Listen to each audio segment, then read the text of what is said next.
Alright, sound check.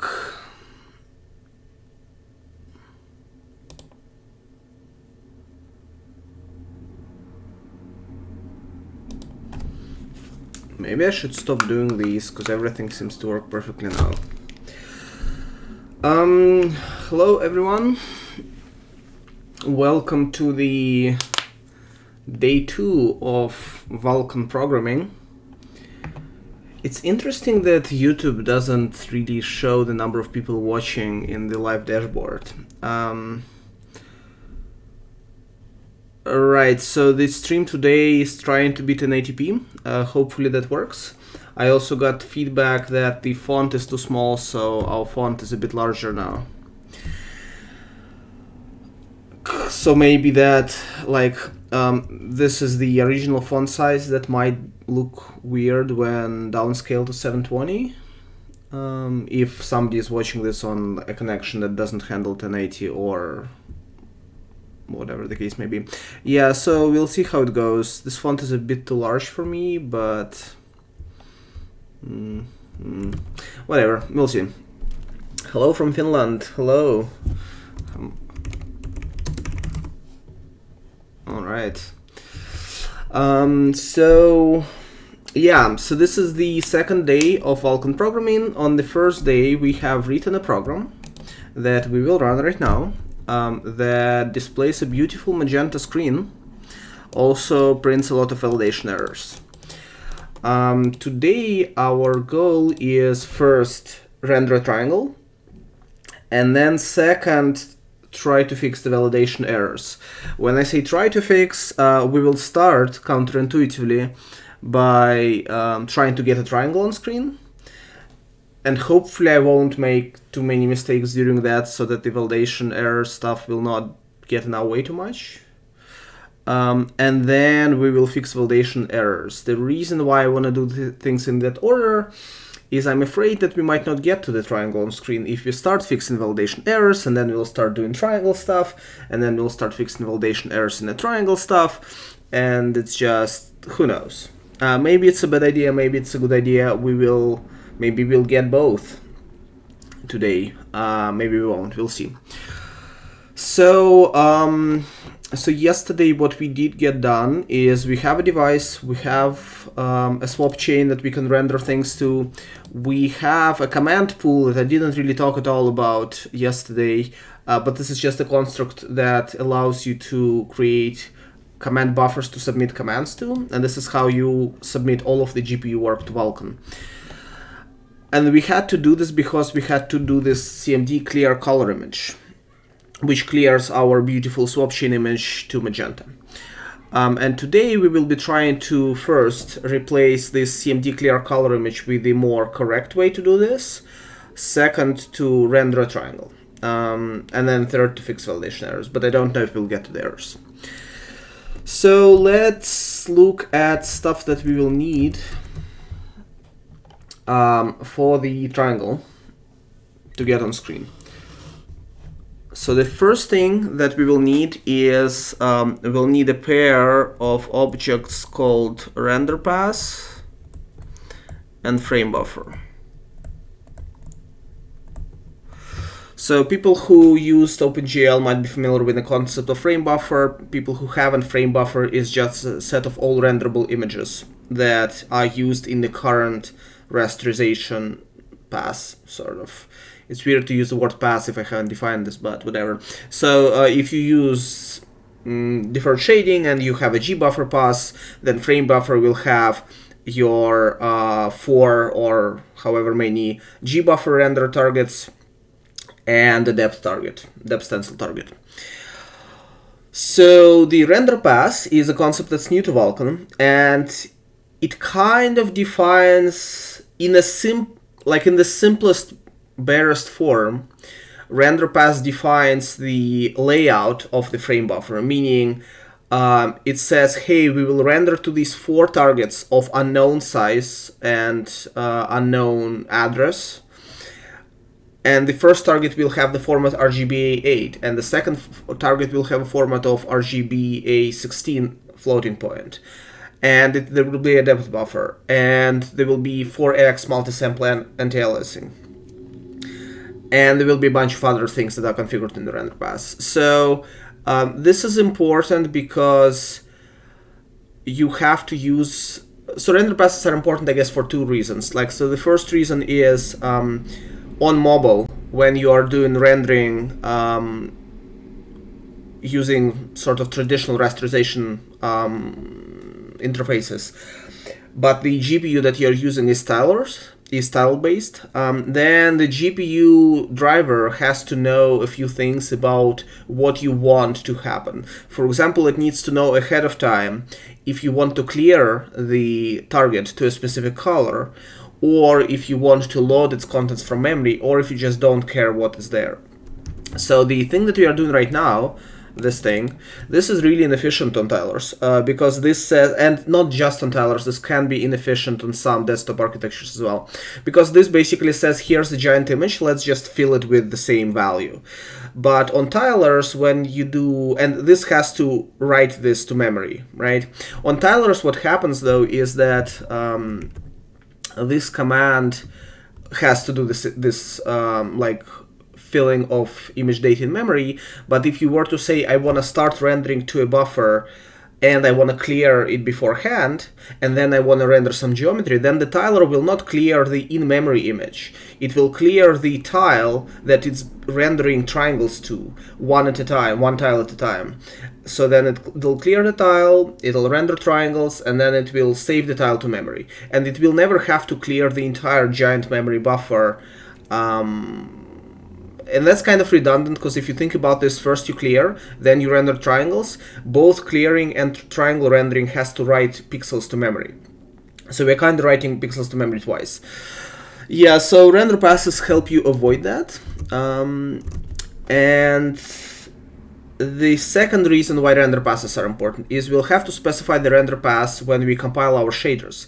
Because on some architectures, so it's convenient to think about shaders as, hey, here's a fragment shader has a color output, it's 32-bit floating point, 4 values, and then something happens to this value later on. But on some GPUs, the fragment shader at the end of the shader has commands that say, okay, I will convert the value to a 32-bit, like 8-bit per channel, 32-bit RGB8 value with maybe sRGB conversion. And that's like a shader instruction. So when you compile a shader, you have to know this. And in the 3D11 and OpenGL, the driver doesn't know this. So in some cases, it has to recompile the shader once it knows the complete state. And in Vulkan, render pass specifies all of the state up front. So we'll have to create this. Then we'll be able to clear the buffer with the same magenta color, but in a more Vulkan-friendly way. And then we'll have to create the shader stuff. And the shader I will just cover right now briefly. So in Vulkan, there is this concept of pipeline objects. And pipeline object aggregates all of the rendering state that you might have in the rasterization pipeline, or almost all of this. So this is things like vertex shader, fragment shader, other shader stages, so like geometry shader, hull shader, or whatever it's called in OpenGL, etc. Vertex declaration in D3D9, I guess, terms. So this is how many streams, how many vertex streams you have, which formats do they have, what's your vertex format, etc. Blend state and other states, like rasterization state, depth stencil state, like all states that you could possibly ever have. Some other things as well, like MSA. Yeah, I mean, that's the bulk of it. And this happens for kind of the same reason. Some of the state can affect the compiled shaders. For example, blending on some mobile architectures is done also in shader. So you have to know the blend state when you compile the shader, which is why in Vulkan you say graphics pipeline object is created from all of this, and then you just use one object.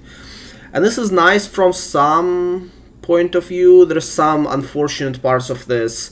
For example, so there's like depth state here, and there's also culling state, like backface culling state.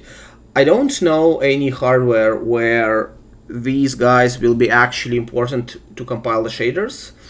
So it's a bit of it's like future-proof design that says, hey, if there's ever a GPU that does need a depth state when compiling the shaders, here it is. Metal has a similar concept to the graphics pipeline object in Vulkan, but they only specify the things that are actually required of any of their supported GPUs. So like they specify blend state there, but not depth of culling state. Alright, so that's kind of what we're dealing with. So we are creating the render pass, the frame buffer, clearing the image in a better way, and then creating graphics pipeline object, and we'll have to compile shaders for this, which is why I kind of don't want to get into the validation stuff now, because who knows how long that's gonna take. Shaders in Vulkan, we will be writing shaders in GLSL, but you can't have GLSL shader fed into the Vulkan pipeline. Like there's no compiler in the driver, or there's an extension, but many drivers don't support it. So what you have to do is you have to compile GLSL to the bytecode, which is called SPRV. SPRV. And this is an offline process. So there is an executable that you have to run to get this bytecode, and then you can load this. Alright, so that's kind of what we have for today.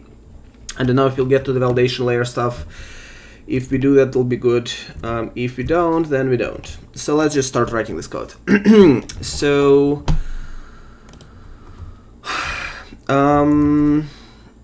the render pass is an abstract description of the sort of graphics pipeline setup in terms of what things you will be rendering.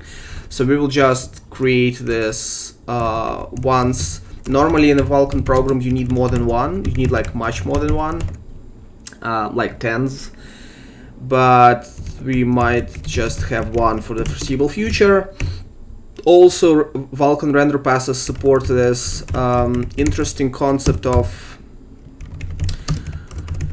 subpasses, where you say, hey, here's my like deferred shading pipeline, and I kind of want to render a G buffer and then render some lights into render a G buffer and then render some lights using the G buffer textures, and then compute some lighting stuff, and then render like a full screen quad that does compositing of all of this. Or maybe you want to do a light prepass rendering where you render a thin G buffer and then you render a bunch of lights and then you render your geometry again using all of this data.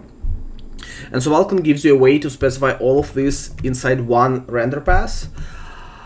I'm not a fan of this feature, and we will not be needing this feature, but also I'm not a fan of this feature, so we will not be using this feature. It solves problems that might be important.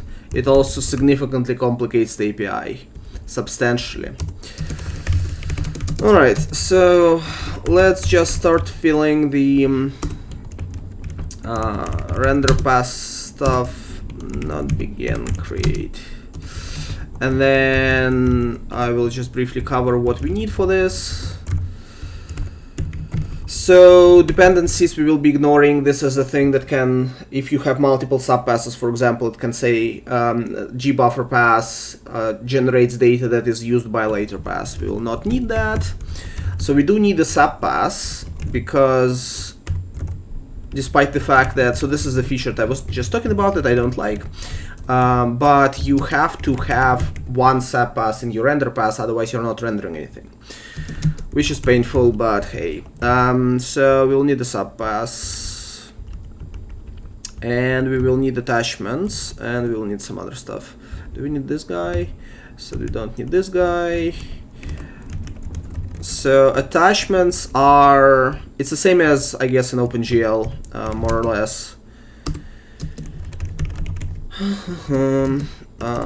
So we will just need one attachment, because we are only using color channel at the moment. Why does which? Oh, okay.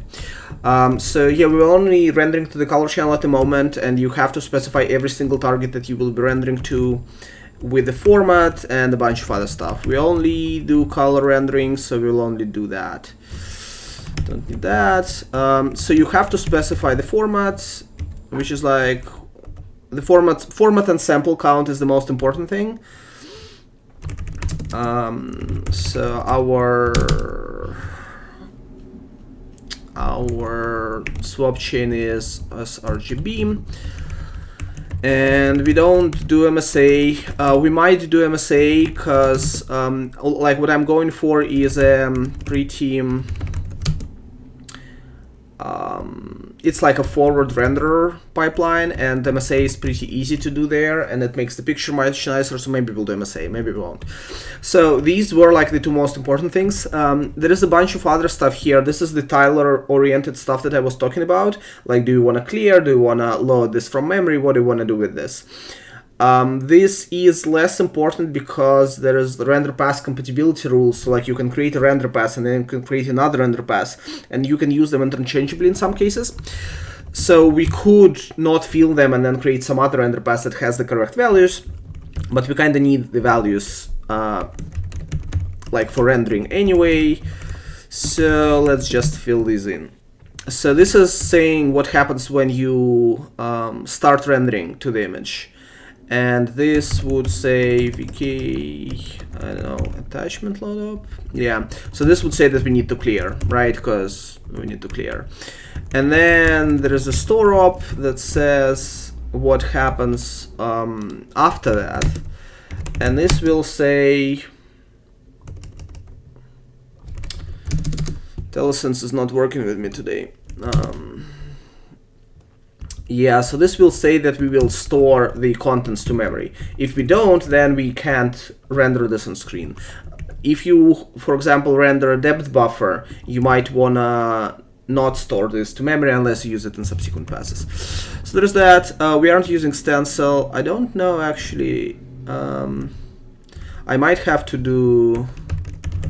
I don't remember what the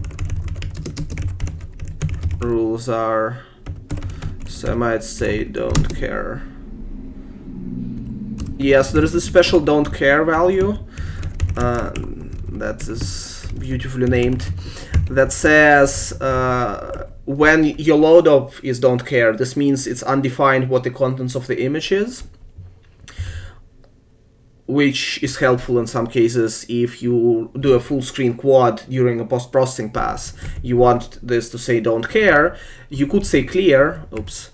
You could say clear, but clear can be slower than don't care, especially on immediate mode architectures. So don't care is the best thing to do when you just are replacing all pixels in your image anyway. And then store don't care is what we would use for depth if we said we don't need it later. Alright, and there's also the layout stuff. If we get to fixing the validation errors, we'll have to cover this. But for now, I will just go through this. Not color attachment optimal.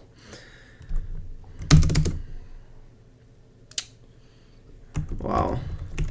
I don't know what's wrong with the IntelliSense. Is stream feeling fine? Stream health is fine. Okay.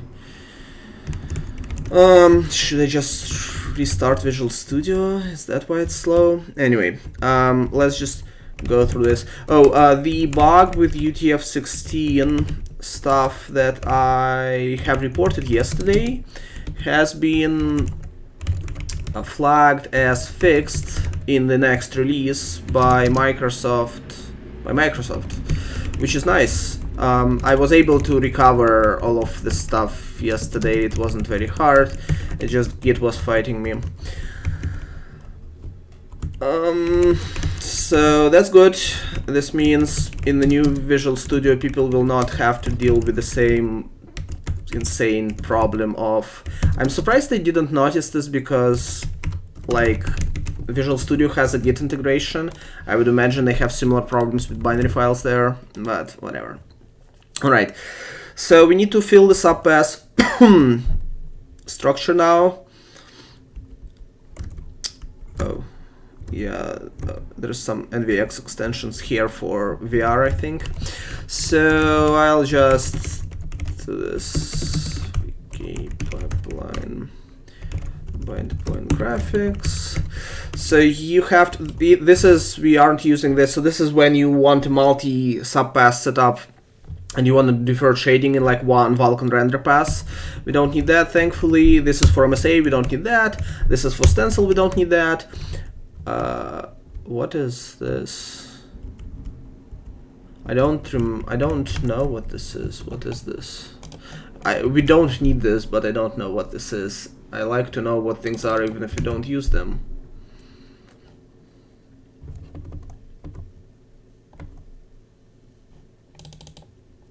Oh, okay. So this is also like subpass stuff. We don't need that. Alright, and then we need an attachment reference, which will be telling Vulkan that... What will it be telling Vulkan? Right, so if you... Like, this structure is a bit redundant because...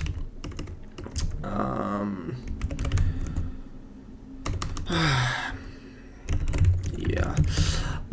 Because of subpasses. Like, if subpasses exist, then you have to be able to do some things like, here's a render pass. The render pass references 20 attachments, because this is how many you need in the full defer shading pipeline.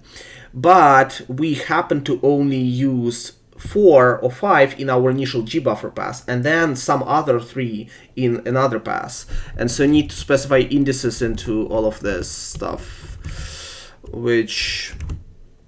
So technically, basically, this 0 refers to the index in this array, which is fine, I guess. Yeah, Vulkan without subpasses would be much easier to use. Color attachments. All right, so this might be it. The other thing that we need is a frame buffer, so we can create a render pass to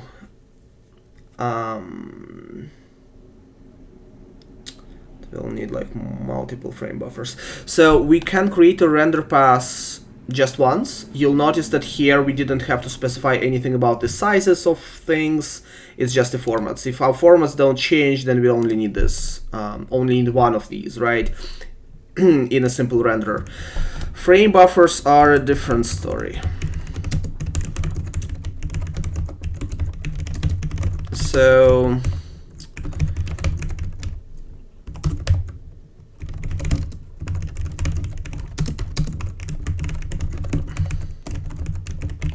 the nice thing about Vulkan is the API is very uniform. You'll notice that we are creating all of these objects, and it's like the code is exactly the same, right? You need a create info struct, and then you need to fill it. Yeah. And then you call the create function, and it's called the same way for everything. And then, yeah, then you get an object. So that's nice. So when we create a frame buffer, we need more things.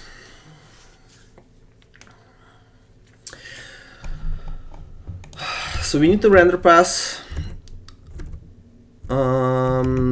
That is what we have just been creating. So we also need width, height of the frame buffer, right? So if we resize the window, which we aren't supporting right now, we will have to recreate this.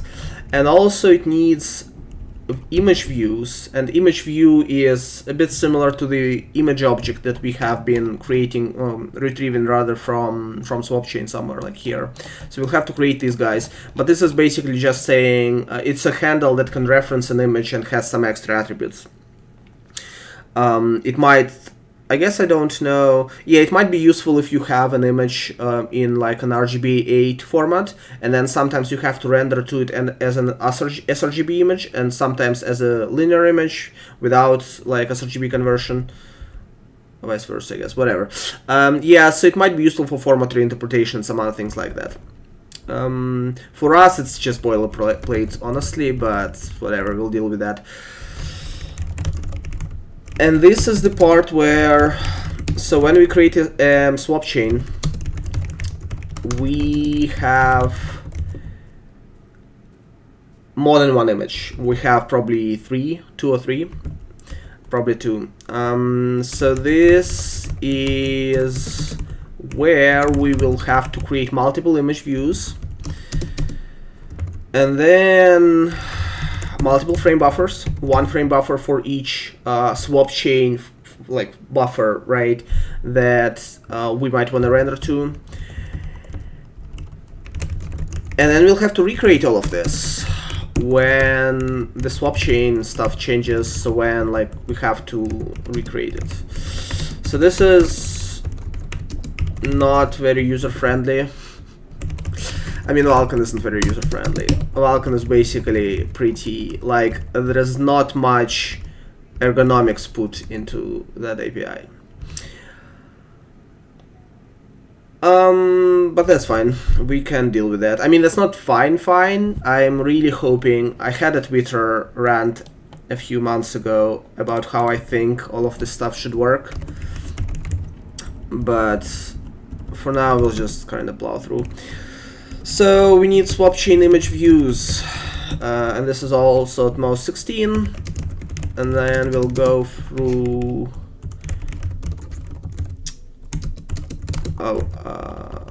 yeah, whatever, that's fine. Swap chain image. So we'll go through all of the images that the swap chain gave us, and then we'll create an image view from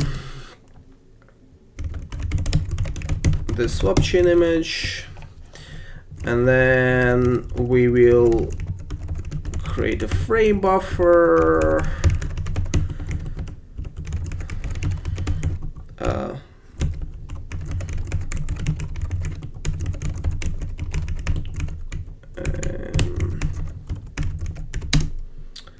So renderpass, swap chain image views. Do we have like a width somewhere? Window width, window height. All right. So yeah, so we need to create a renderpass.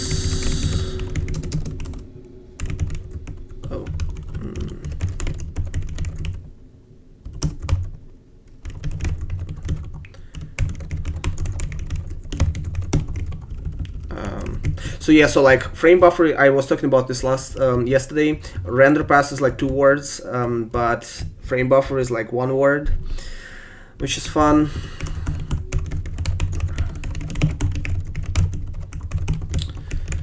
All right, so we need a function create image view somewhere.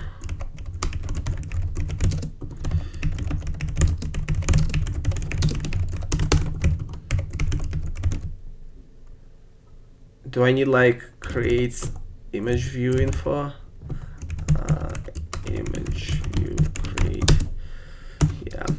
So it's kind of funny. In the initial Vulkan like 1.0 release, they have not used this pattern for some of the APIs, and then they realized that they just missed this, and then the subsequent, like the result of this is that the extensions don't work, because this structure stuff is primarily necessary for extensions. I guess it's only really necessary for extensions. I don't know why else you would do this like this. I mean, structures as input arguments are fine as long as there's too many of them, but all this type stuff is basically for extensions. Alright, so we'll need an image. What is this? Oh. So yeah, for now, like, so you'll notice that our code is like not very generic. Obviously, in the sense that, hey, right now we are saying we all need image views for 1 image, we all need frame buffers with 1 view. Some of this stuff will have to change. Some of this stuff will not have to change. The fact that you have to specify the format here. Oh, is there... Can you do undefined? I wonder if you can do undefined. and like have it inherit the format of the image. Let's see.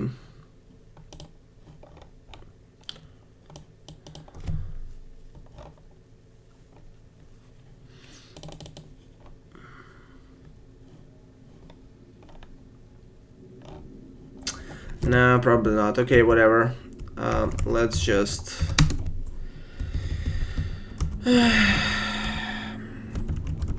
let's just do this. Oh dear God.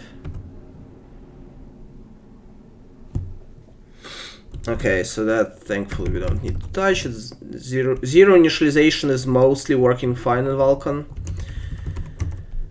except for a few corner cases. But for most of the stuff, we can just say that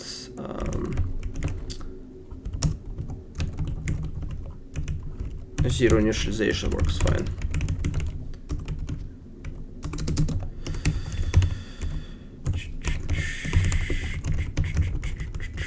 All right.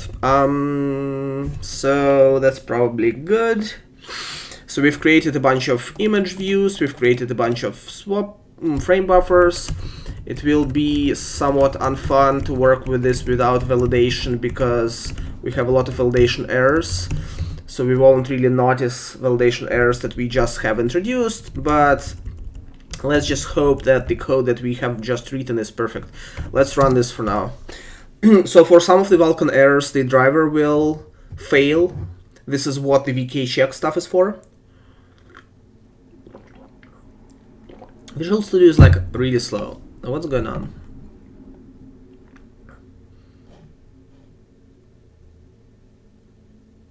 Alright, yeah. So as I was saying, for some of this stuff, things will just crash. But for some of this stuff, they won't. That's like a 1080p stream. Okay.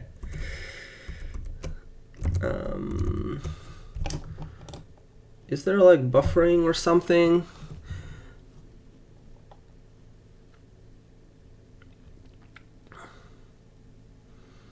All right. Yeah, I'm hoping 1080p stream seems to be stressing my system a bit. Hopefully it works out fine for people who are watching this.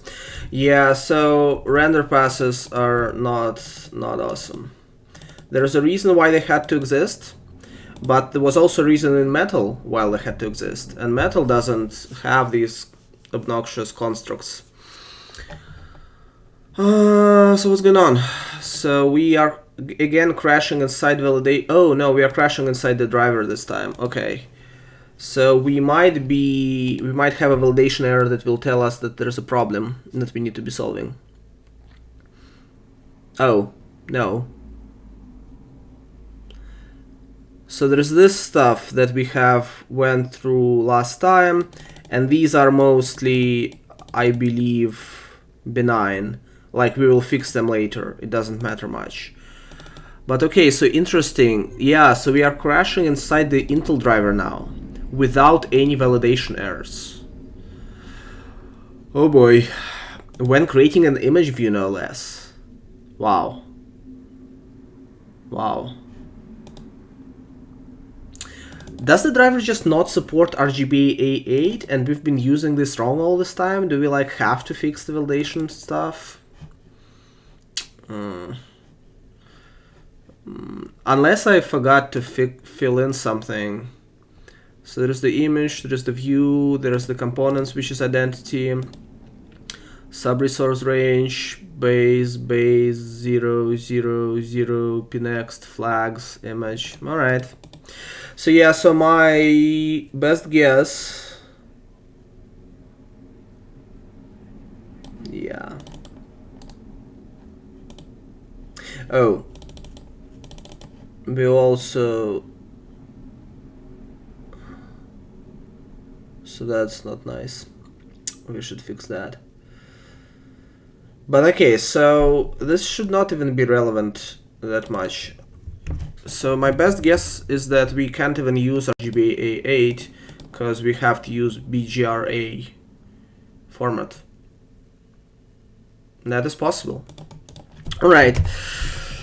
Long before getting to the triangle, let's fix some of the validation errors. Because apparently things don't work if we don't fix them. Alright. So the first thing that is a really trivial thing, but let's fix it anyway because we are here. So it said that these two values are actually not valid as zeros. Okay, that is possible. Oh, yeah, okay. Yeah, so this is why we were like really sloppy last time, and we might be really sloppy today as well. But this is why you have to make sure that validation is clean. There's unfortunately stuff that validation layers don't check. The biggest thing is synchronization correctness. I heard that it's potentially work in progress, but it's potentially been work in progress for a year or two now, so I don't know if it'll happen. Right. So yeah, so basically the problem might be that we can't even use the RGB8 format. So what you have to do in Vulkan is you have to do, and validation layers are really helpful. They tell you, hey, you are not calling this function. Maybe you should call this function. Come on. All right. So let's just add a function that's like get swapchain format.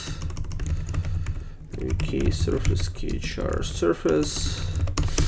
This 1080p stream stuff is interesting. Maybe this will push me for really quickly getting a device, maybe even without a GPU.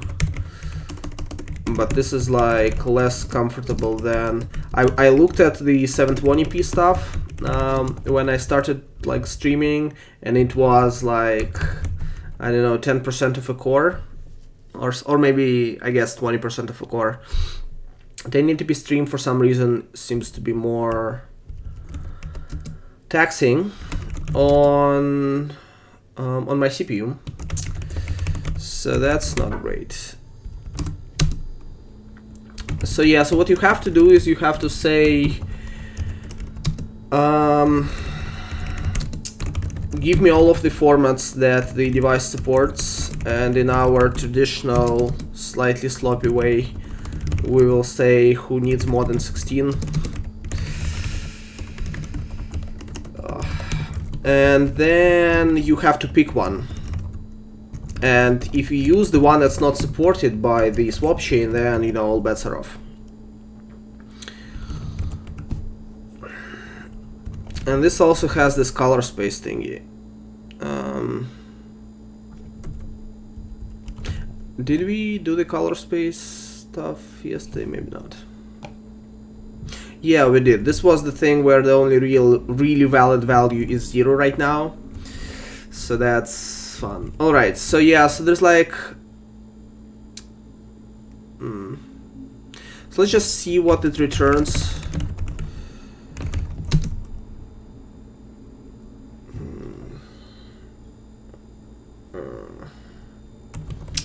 Like 4 seconds for IntelliSense. This is really interesting. I would be surprised if it's just an 1080p stream that's doing this. Let me restart Visual Studio.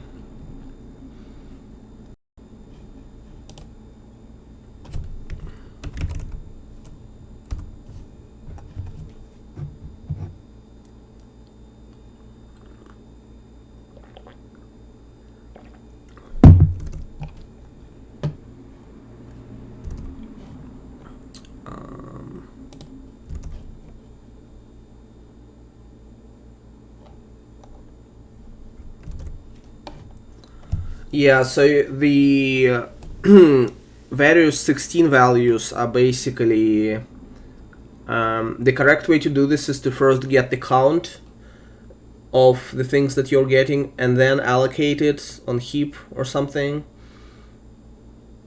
and then the line endings are inconsistent. Okay, and then get the values, but we are being sloppy in the interest of saving time. Yeah, man, at this rate we will not get to triangle on screen today. Yeah, so alright, so let's see what that does.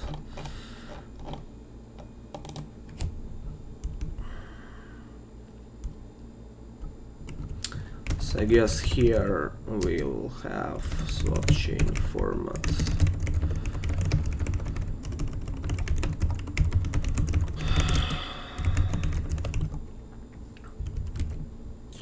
All right.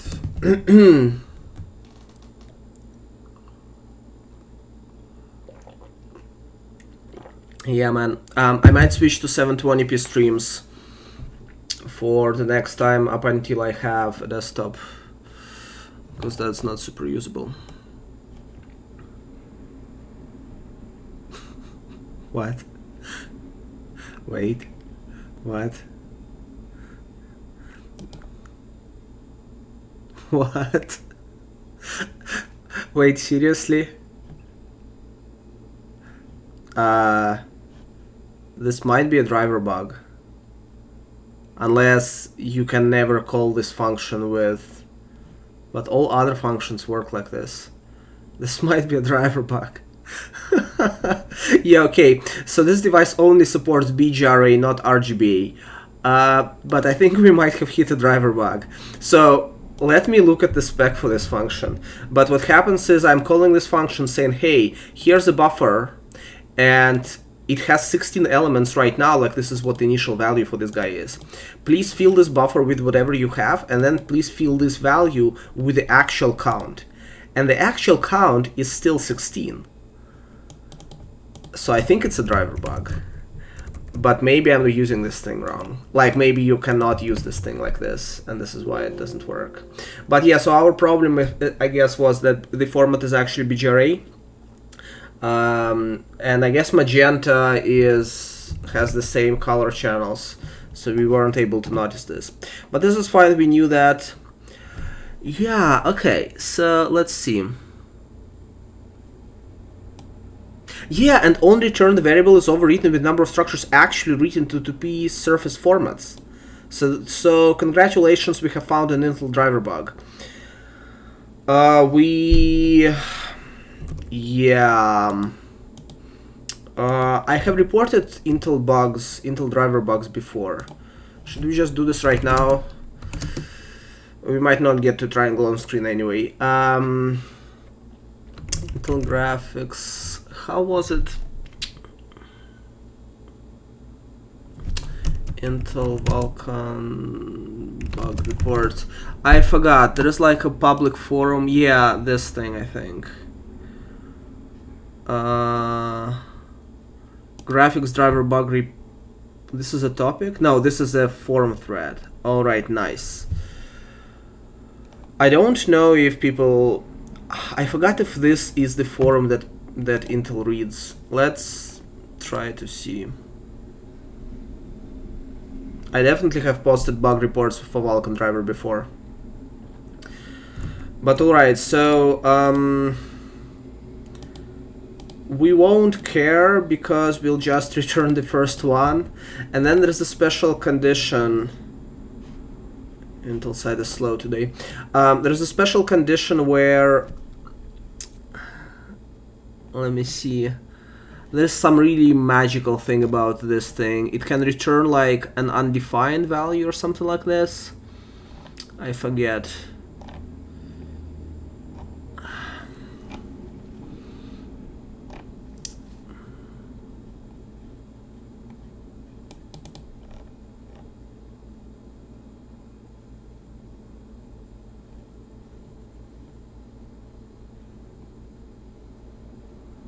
Yeah, so this is definitely a driver bug.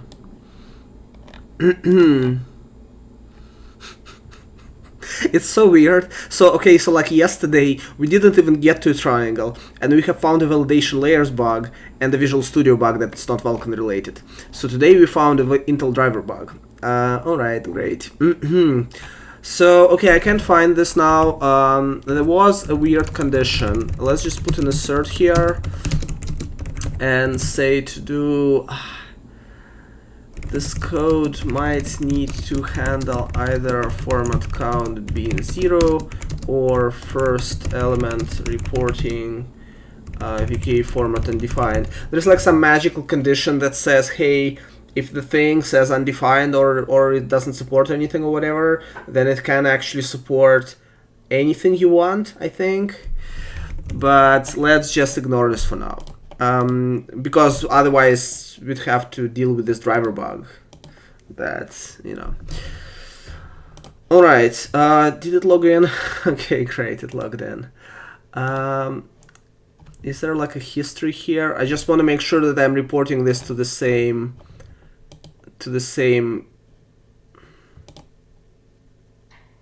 really? Okay, alright, okay.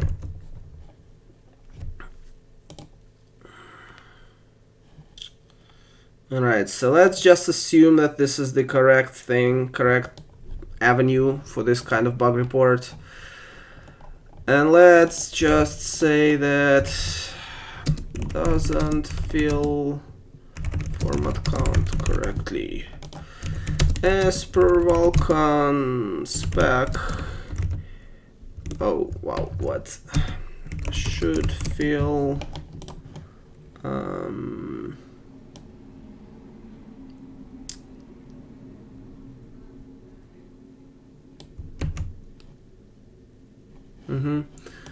yeah, should fill p surface format count as follows.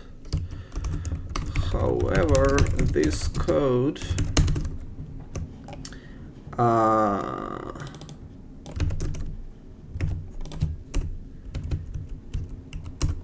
leaves format count as 16 after this guy successfully returns and fills like two values in the formats buffer.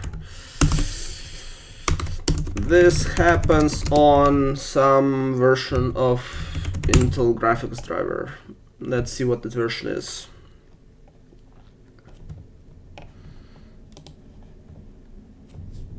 And drivers these days have like a billion different versions, but I think this one, oh hey, I can't copy this value.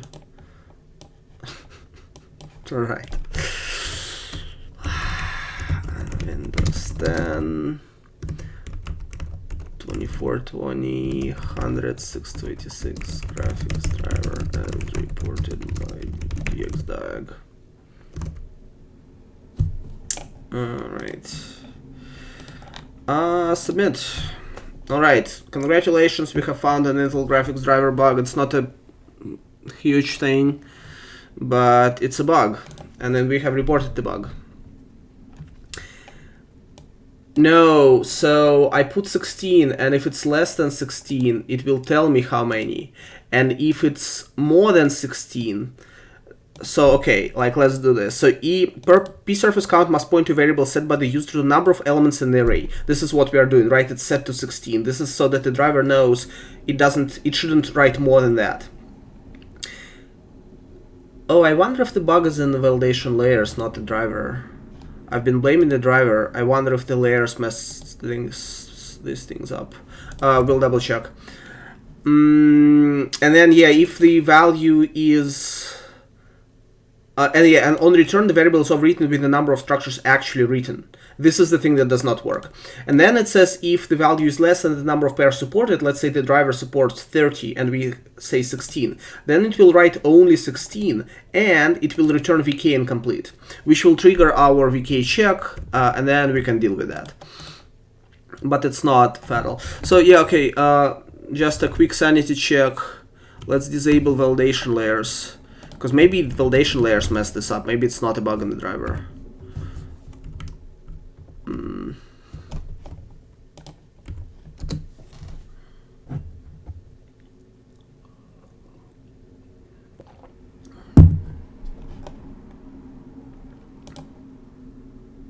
No, okay, yeah, it's a bug in the driver. Generally speaking, validation layers don't change the results of the functions that they call in the driver, which is why I was relatively sure that it was a driver bug, and it is indeed a driver bug. Alright, cool. So yeah, driver bug found. Now we will need to actually use this format everywhere, because apparently, you know, it's not actually RGB. So format, and then we have some other stuff. We have this guy where we'll need a format, and then we have this guy where we have a format. And now we just need to like fix this thing everywhere.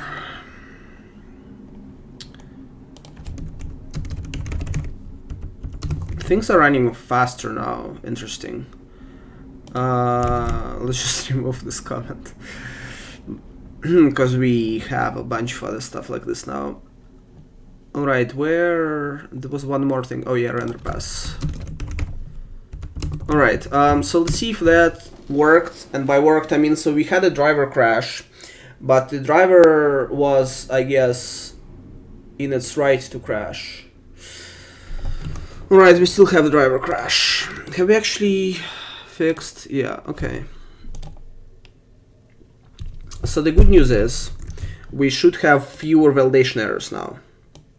Let's see if that's true. Yeah, we have fixed the validation error. The bad news is the driver still crashes when trying to create an image view. Am I just not doing this right? This is interesting. Oh god. Okay. This bug also happens for this function. Wow. Okay. Okay. All right. I see. So the format, it's good that we have fixed the format, because the colors would have been broken, like messed up probably. Like probably the device has to use our BGRA. Unless it said that it supports both, but I think it said it only supports one. But yeah, right, so the problem is... the problem is, like, the bug in the Intel driver is not limited to the function that we have just hit it on. It's limited to, like, I guess, all swapchain functions. This bug also occurs with this function. And possibly other swapchain functions. All right, great. Damn it. All right, fine. So let's just work around this thing.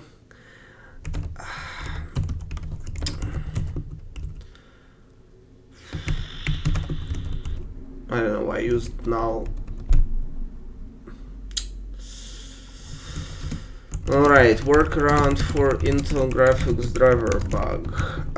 Like, the problem is that now if we do have more than 16 images, then this thing will return us like 32, and then this call will overwrite the values in this guy. Oh, should we do it like this? Okay, you know, whatever. Let's just see if this works. I don't know. Yeah. Okay, all right. So we've spent all this time to fix some validation stuff, and the problem turned out to be someplace else. I should have been more careful. I should have looked at this value when we had the crash when create image view was called. All right. How many images do we have, by the way? That's a useful thing to know. Yeah, we have 2. Okay, so Intel, really? Okay, how do we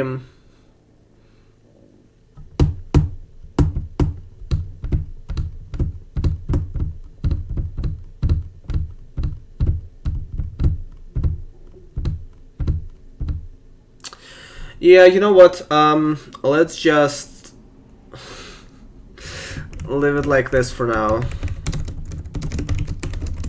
We'll need a slightly nicer workaround because this is like bad, but that's fine. We'll do it later, not now. So, all right, so let's just keep going. We have created the frame buffer finally, because everything worked except for the driver bug. And now we need to clear. So we are already clearing the image, but instead of doing this, let's use renderpasses. So there's the function vkcmd begin renderpass. You have to pass it the command buffer, and then begin pass, and then something that we don't care about. All right.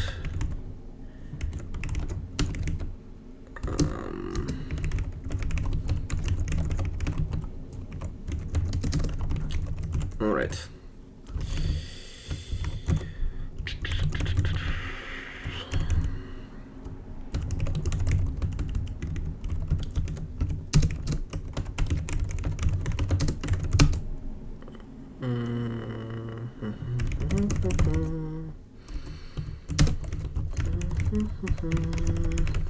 So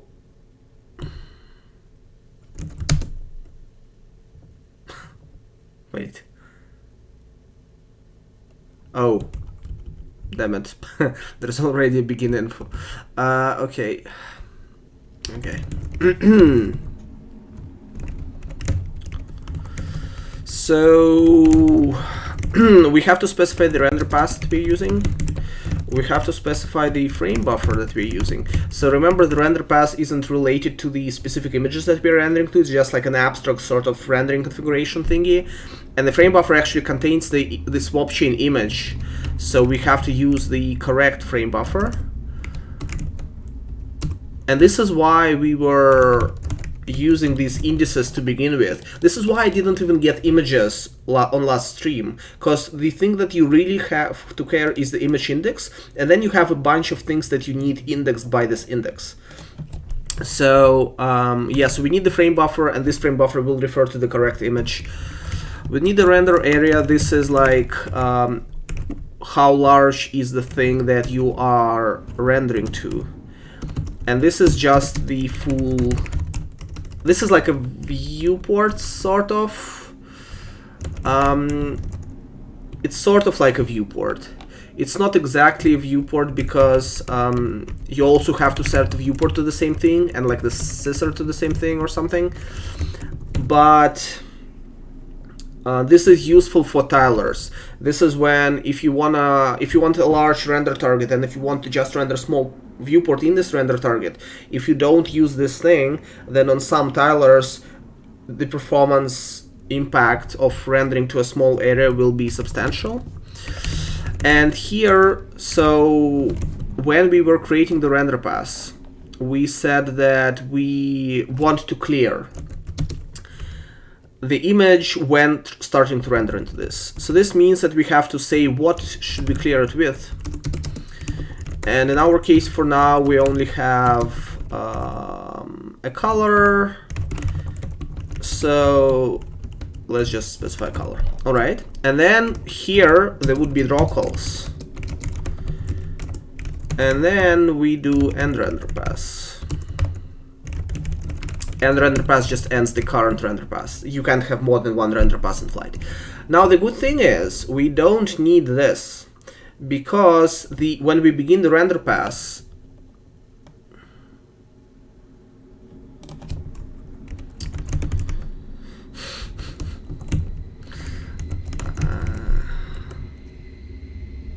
oh, it's a union. Okay. When we begin the render pass, it will clear with the color that we have provided, and we don't need to clear ourselves. All right, so hopefully that works.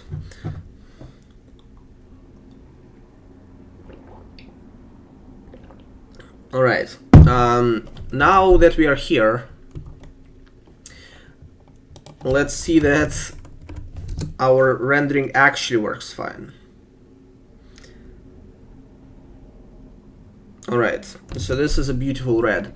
So here's the thing. I suspect that before we did this thing that is a more correct thing, which is this. So before we were just saying, hey, it's always RGB8. What could have happened, and I don't know if this is true, but let's see, is that the driver was assuming BGRA anyway and like flipping the colors. No, that worked fine. Why does it... Come on. So it supports presentation to RGBA8, but it doesn't say so. It only exposes BGRA8, but it supports RGBA8 perfectly fine. That's technically not a driver bug, but that's kind of like really why are you being difficult? If RGBA8 works, I mean, maybe something in it doesn't work. Maybe it's slower. Maybe it's slower. All right. So okay. So we've cleared the screen. Let's switch the clear color to something pleasant. One of my favorites. Oh, somebody was asking if I had a favorite color in some of the earlier streams. So I don't have a favorite color, but I have a color that I like for clear color that's not black, which happens to be the Ubuntu terminal clear color, which is this color. It's like dark enough to not really get in the way, but it's way more pleasant to the eyes compared to black. So let's use this to give us a nice background.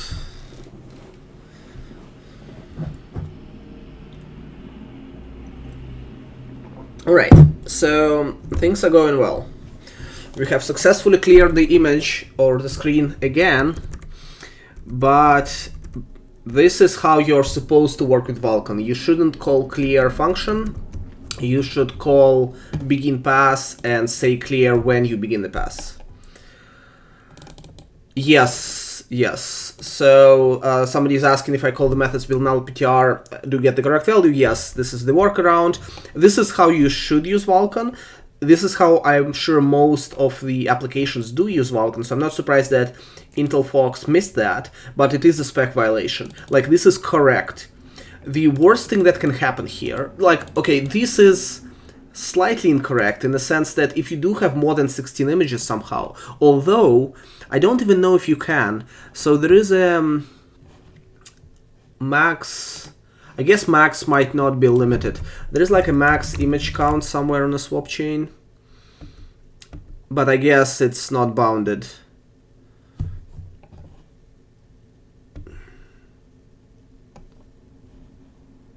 Yeah. So like in theory, the device could tell you there's 32 swap chain images, and then we will only create enough stuff for the first 16. And then when we acquire the image, it will tell you, hey, here's an index like 25, and then this code will crash. So you should not be doing this technically, but also more than 16 images, seriously. Yeah.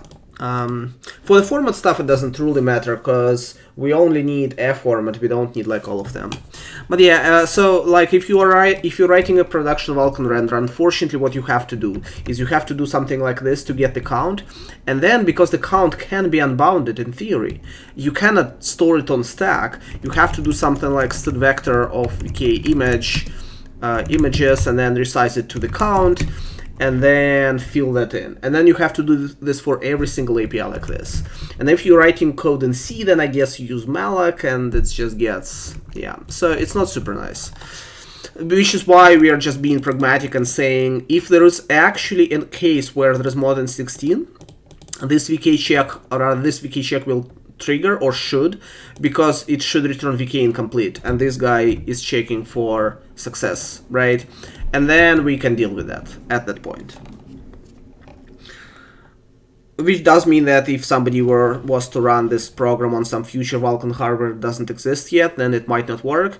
But let's be honest, the odds of a Vulkan game running on future Vulkan hardware are pretty slim anyway, because there are so many corner cases in API, there's so much stuff that isn't checked by validation layers that it's just not likely. Alright, so can we render a triangle in an hour? I feel like we can. I feel like we can try. Let's try to render a triangle in an hour. Because otherwise, the alternative is we can just fix all of the other validation stuff, but there's not that much more to fix. So we kind of need to start rendering triangle anyway. All right, so let's just do this. Let's quickly create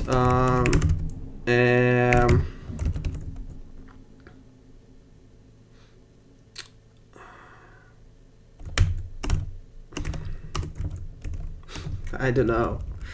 I want to use the GLSL extension, but okay. Let's just do this. Yeah. So let's quickly create a couple of shaders. Let's compile them with GLSlang. Let's try to use these, and then if it works, and if we have time, we'll either clean up validation errors or integrate shader building into the project. All right. So. The way we will render a triangle is that the triangle needs 3 vertices. We will not bind vertex buffer or index buffer or anything like this.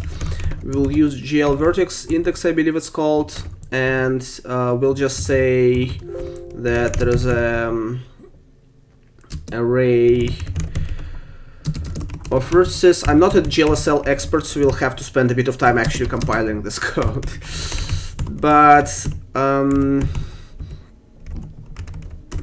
so the triangle will be in clip space, which means that it's -1 to 1. And the first vertex will be -0.5. Let me just... might as well use the thing that can draw. So yeah, so we have a -1 to 1 range, and we'll want to render a triangle like this or something like this. So this will be vertex 1, 2, and 3. So this one has x, which is 0, and y, which is, say, 0.5. Oh, wait. Vulkan is weird. They flipped the y. Okay, we'll draw a flip triangle and then we'll unflip the y later, because this was ridiculous for them to do to begin with. So here there will be x 0.5 and y minus 0.5, and here there will be x minus 0.5 and y minus 0.5. So, and then if I alt tab, then I can see the values that I have just drew. So that's great. All right. Great. Okay, cool. Yeah, so this is 0.5. So this is 0.5 minus 0.5. And this is minus 0.5 minus 0.5. So you don't technically need an array. You can do math to get the same results, but honestly, why should we care, right? Like, it's arrays dynamically that are dynamically indexed could be slower than math a bit in shaders, but when you are rendering a triangle, honestly, it does not matter. All right. I don't. How does? I think it's you have to do this. Output color, let's say, and then output color will be equal to I don't know, let's draw a magenta triangle again for some reason. Alright, so there's that. Who knows if these compile. To compile these, we will use GLSlang validator. GLSlang validator is a poorly named GLSlang. It should have been called GLSlang exe, but it's not called GLSlang exe. It's called GLSlang validator exe. This is available in Vulkan SDK. This can do a bunch of stuff, but one of the things it can do, it can take our source and then compile it. So let's do this. And then let's spend an eternity figure out command line arguments. So you have to specify the type of the shader. So we are specifying -v, which says create a Vulkan binary. And then we have to specify the type of the shader, which is vertex. By default, it does. Oh, .vert.glsl. Will it just? Oh, that is interesting. I mean, you can just specify the type as a command line argument, but that's a nice convention. I kind of like it. What was the? It doesn't say. I would guess it's .frag, but it might not recognize this automatically. Let's see if it does. Oh, hey, it did. Nice. Okay. So we have to specify the version, which I don't know. Is it 450? All right. So we have compiled successfully our vertex shader into a binary, which is called vert.spv. All right. So what we want to do is we want to do triangle vert spv. SPV stands for SPRV. It's pronounced PRV as far as I know. People told me it is, but it's written like this. It's sort of SPR 5, and this is SPIR. I think it's like shader program intermediate language, and then 5. But it's like iPhone XS, right? It's actually iPhone XS, but everybody calls it iPhone XS because it's fun. All right. So, oh no, yeah, that's fine. And we will need a version macro here. Location, right? Output color has to say. Is it before layout location 0? It's kind of redundant, but if you use multiple render targets, then you have to do something like this. But we don't use multiple render targets. All right, good. We have reasonably quickly compiled a shader. So if you look at this, it's like a binary file. It has some strings inside it, but it doesn't actually have the text. You can disassemble this, and you will see that there is our array somewhere. This is our array somewhere here, like op constant composite declares a vector tree, and this guy declares an array, and then this thing says I want to access this array. And accessing constant arrays in SPRV is really obnoxious. Like, they don't have a direct way to do this, so there should be a copy somewhere here, but whatever.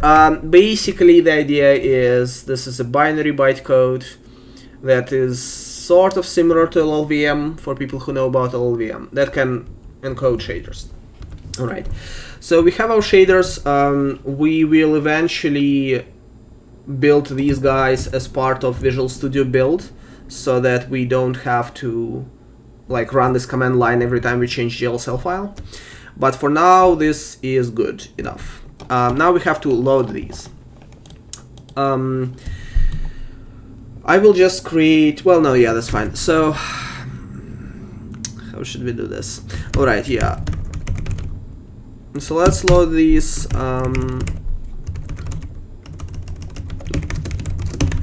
I don't know what my current path is, but whatever.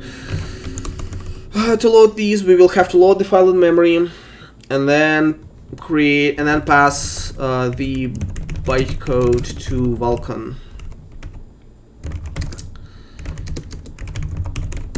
So open the file.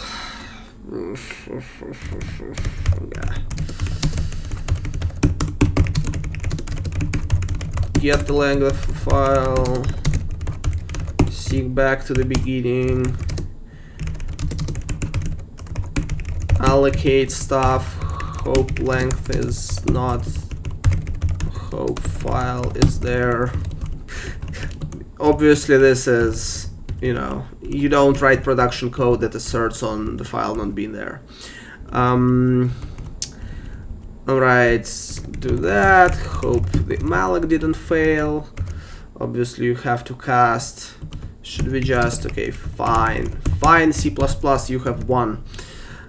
Alright, then fread buffer 1 length file fclose file. Who knows if that worked?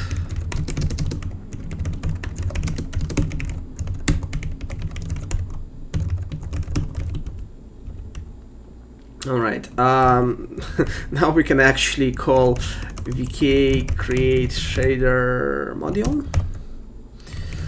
Device create info 0 shader like module vk. Oh, Is module a keyword? What? Okay. Oh, is this the C++ stuff? Or is this some Microsoft extension?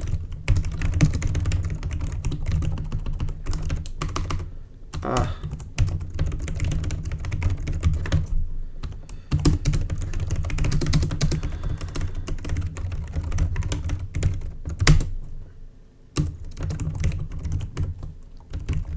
Alright, so flags.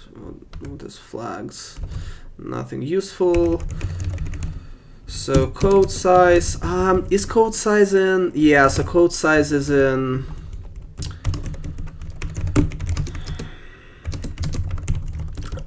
So the bytecode is specified in units of like uint32t, which is 4 bytes. So we have to do things like that.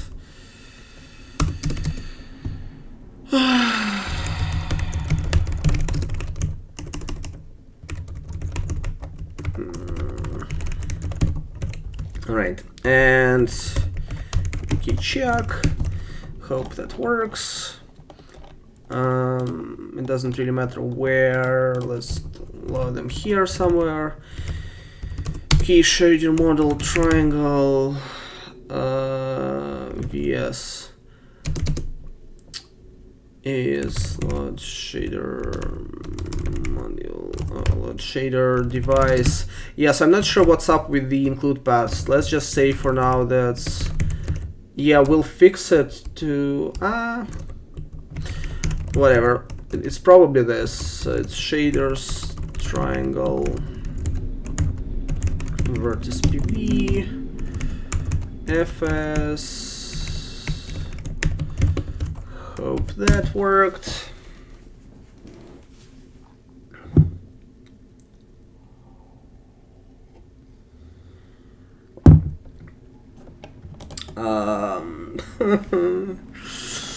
Spoiler alert, it didn't.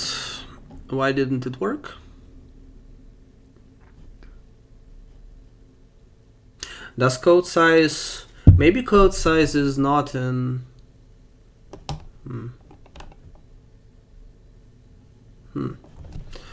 So okay. Notice again, this is like a crash in validation layers, which, I mean, it could happen, but it's super not nice for validation layers to crash. Why do they crash? All right, so let's see if maybe we need to specify the size in bytes. That would be odd, because then why isn't the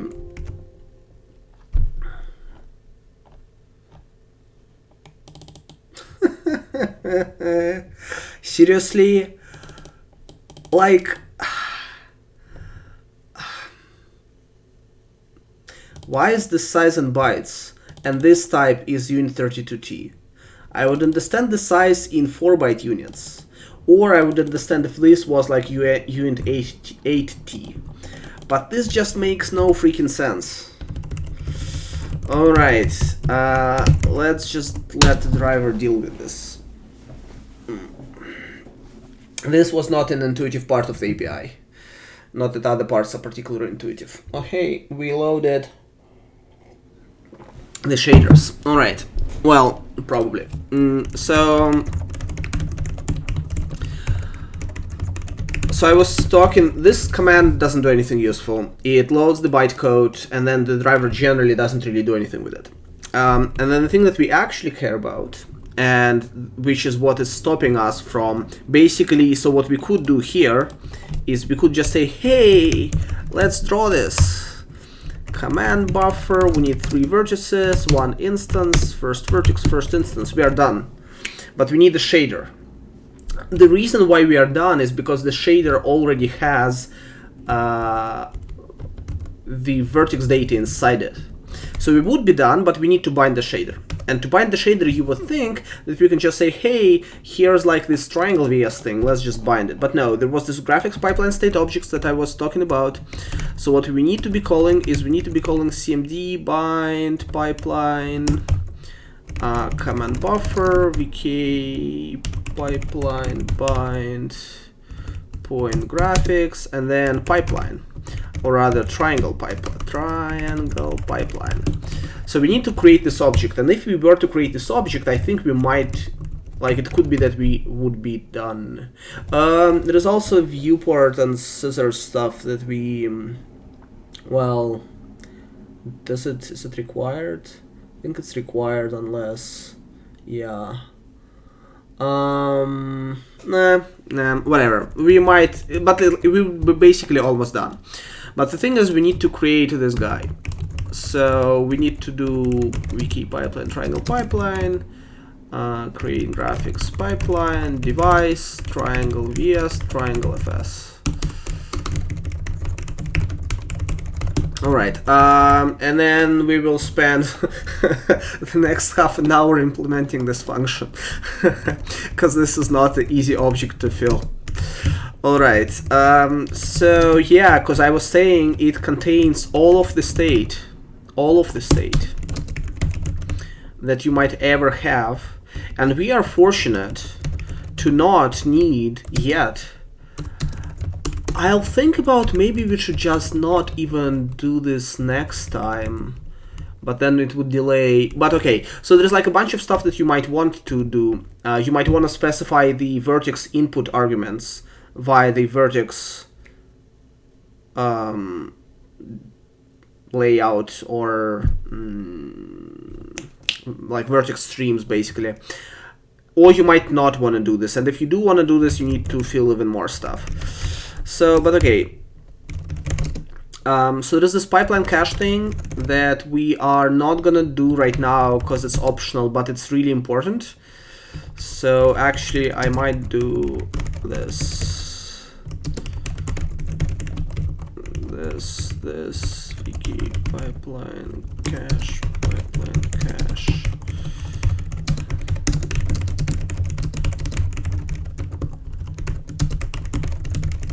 I mean, if you only have like one shader that draws a triangle, then it's not very critical for performance. But if you have more than one shader, and you probably, like, our renderer will definitely have more than one shader, even though we are trying to be really like economical in code that we write, our renderer will need more than one shader. I'm hoping that a lot of the stuff that we will need, I'm hoping that we'll have to have like one graphics pipeline and then a bunch of compute pipelines. Compute pipelines are easier to create, but we will see. Alright, pipeline create, is it right? Graphics pipeline create info.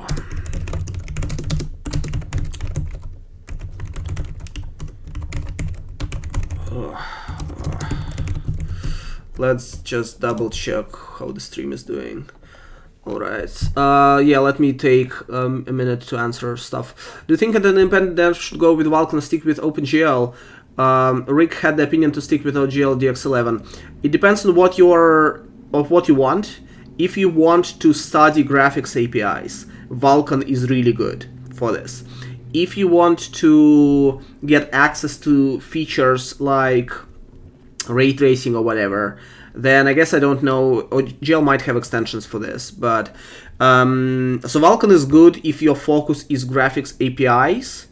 If you want to like get the renderer done and just move along, then you don't want to use Unity or something like this, then OpenGL is nicer. OpenGL is not nice when you start to ship code in OpenGL, but otherwise it's fine. Does Vulkan not compile as part of compiler like GLSL does? I don't know what this means. Is there anything that says SPV needs to be 4 bytes per instruction? Yeah, so SPV bytecode is actually laid out in 4 byte chunks. Yeah, it does still need to be length %4 as per spec, but validation layers to check this, and if our, like, it doesn't make sense for us to just check. If we aren't assuming that the thing divides by 4, it doesn't make too much sense for us to check just this, because there's so many invalid bytecode streams that you could have that have a length that's like divisible by 4 but are just broken inside, then who cares? Viewport scissor can be set in pipeline, yes, but you have to know the size. Or maybe you don't have to know the size. I forget if I think there might be a part of Vulkan spec that says viewport cannot be bigger than render area. Yeah, that should be true. Which means that if we were to resize the swap chain, we'd have to like rebuild the pipelines, and that makes no sense. So yeah, so we will have to do dynamic. I think we'll do static scissor because we don't use scissor, and scissor can be large, but I think we'll have to do dynamic viewport. Anyway, alright, so let's just... The structure looks deceptively simple up until the point where you realize that it has like 16 pointers or whatever the count was, and then you understand that you're in for a world of hurt. Alright, so we don't need flags, so that's fine. So we'll need 2 shader stages, vertex and pixel obviously. Stages.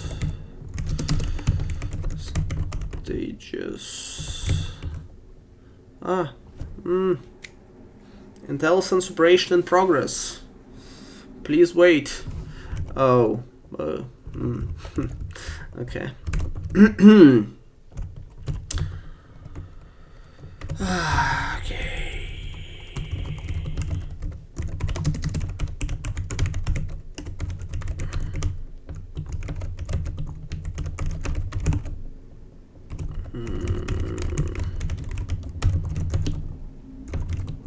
Alright, I don't know what that is.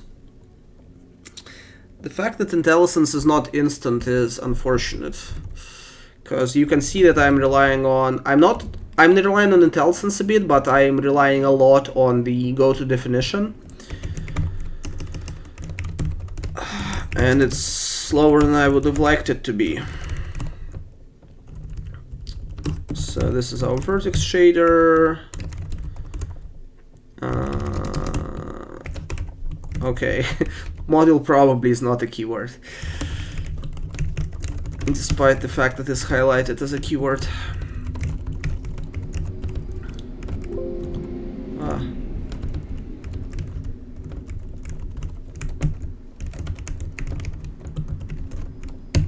Alright, so here's our shader stages.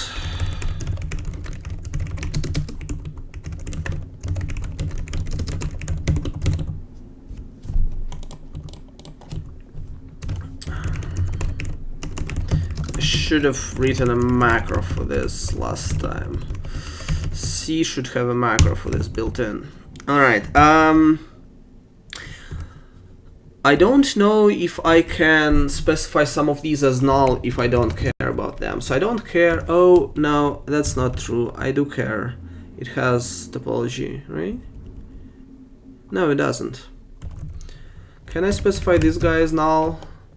I would like to specify as many things as null as possible.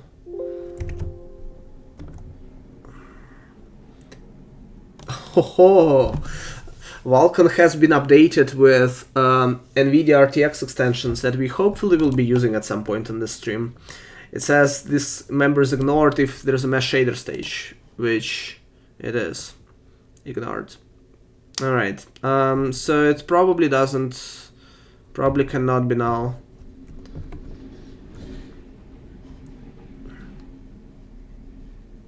But this guy can definitely be null. Oh, but I guess it says it's ignored. Yeah, I don't know what things... Yeah, okay. Alright, so if there's a vertex shader, this stuff has to be valid. Alright, fine. We'll just fill dummy stuff. So like normally this structure would tell the... dear God, like vertex input. Vertex input. Normally it will tell the driver. It's hard to type and talk at the same time. Normally it would tell the driver which elements the fixed function vertex assembly stage, if present, has to read from the vertex streams, but we aren't using vertex streams, so basically all of this can be 0. Normally this would be the number of vertex buffers, and this would be the number of vertex attributes across all buffers. But we don't need this, so there's that. Like, if this wasn't a pointer, Alright. Vulkan is really verbose. So this has flags and topology.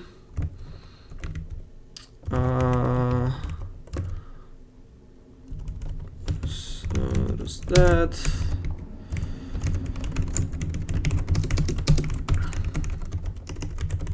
So you have to tell the driver that we will be drawing triangles. So if you're ever using the same vertex shader for the same shader combinations and all of the rest, to draw both triangles and lines, then you would need to do VK primitive topology. You would need to have 2 pipeline states. I don't know why you would do this. Ugh.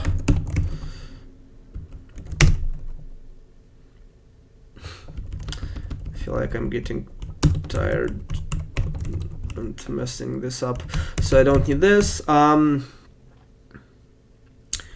Yeah, so I think viewport, we need a dynamic one, because I think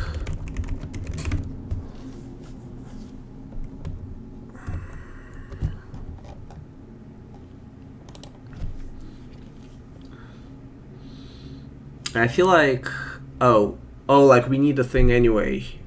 Is that true?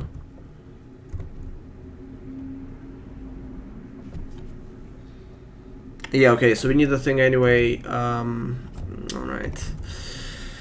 Oh, dear God. We're not even close, and we need a pipeline layout. Alright, but at least once we create this thing, we should be good with the triangle. Like, this should be the last thing. So if we create this object successfully, we should be good.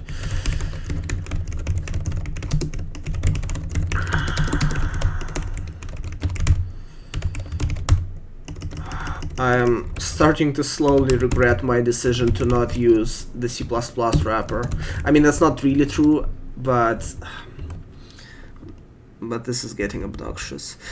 Flags, viewport count, viewports. So yeah, I kind of want to do everything both viewports and scissors dynamically. So when you create a pipeline state in Vulkan, you can say that some of the state is baked in. So you can bake in a viewport transform into a pipeline state and say my viewport is always 1024 by 768. But you don't have to, and I don't want to. So so I won't. Oh, what? Pipeline rasterization state creating info.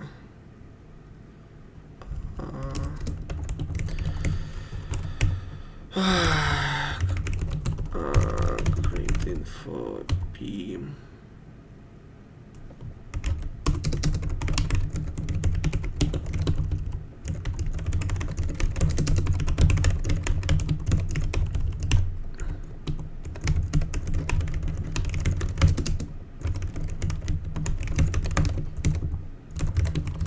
So in a production Vulkan code base, you do one of the two things. You either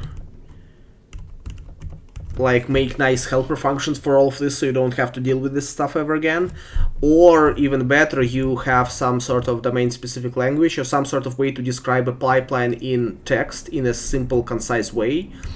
Maybe it's a JSON document, or maybe it's something else like this. And then you don't touch this code ever again.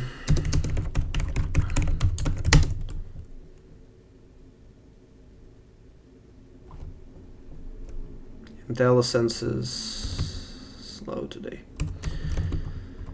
You know what? Let me just not fill any of this stuff. I'm pretty sure 0 by default is good for like half of this or more.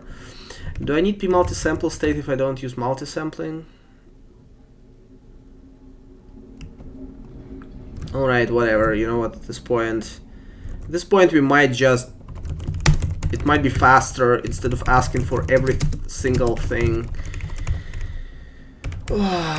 Whether we need this or not, it might be faster to fill everything. Multi-sample state create info. Multi-sample state sample count or something like this.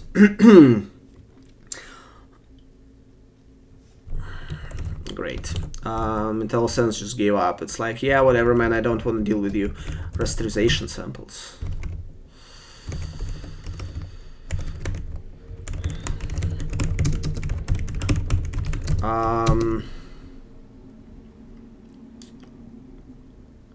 Yeah, so if you ever need to support MSA,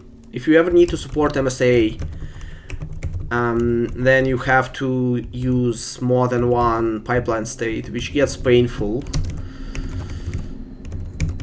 Because what if a user can switch multi-sampling state? Like if you're making a console title, you just say you always are rendering at like 2x or 4x MSA, and you're good. But also if you are working on a console title, it's unlikely that you use Vulkan. Other than on Switch, I suppose. Even on Switch, it seems unlikely that you are gonna use Vulkan.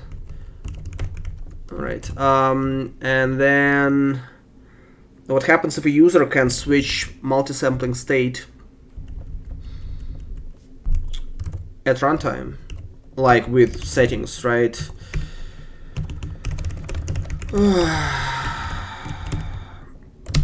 And then it gets painful.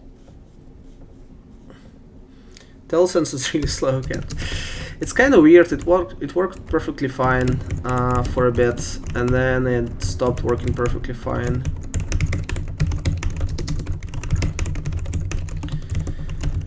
Alright, great. So color blend state create info color blend state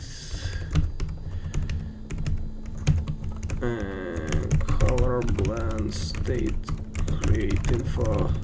Alright, so at this point I'm just hoping that zero initialization is fine for most of this stuff. Alright, there is hope. I want to stop writing code in like about 20 minutes, and there is hope. So yeah, so we haven't specified viewport state, which means that we will need to specify it later, which means that we should say that we will specify it later when we create the pipeline state. The way you do this is by using this dynamic state create info thing.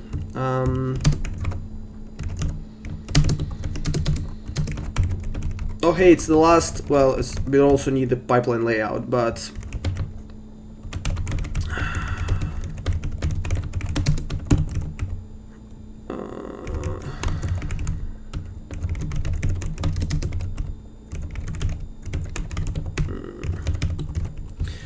so to do that, this guy has an array of enums, I think, that say which specific parts of the pipeline you will configure later. Dear God. I don't even know what it's looking for. Like, I would think there's a cache of all of this stuff that it just knows, right? Like, it has parsed this header during the stream like 100 times or more. It should just know.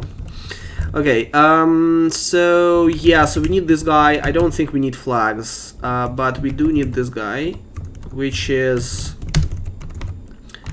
dynamic states, which is an enum, which for us will be vk dynamic state viewport and vk dynamic state scissor, I suppose. I don't know if we will need scissor technically. Oh, I already forgot how the thing is called. But if we don't specify scissor state when we render, we'll have to specify scissor state here, and you can just set the scissor state to be really large, the scissor rect to be really large. but that's like more typing, I guess.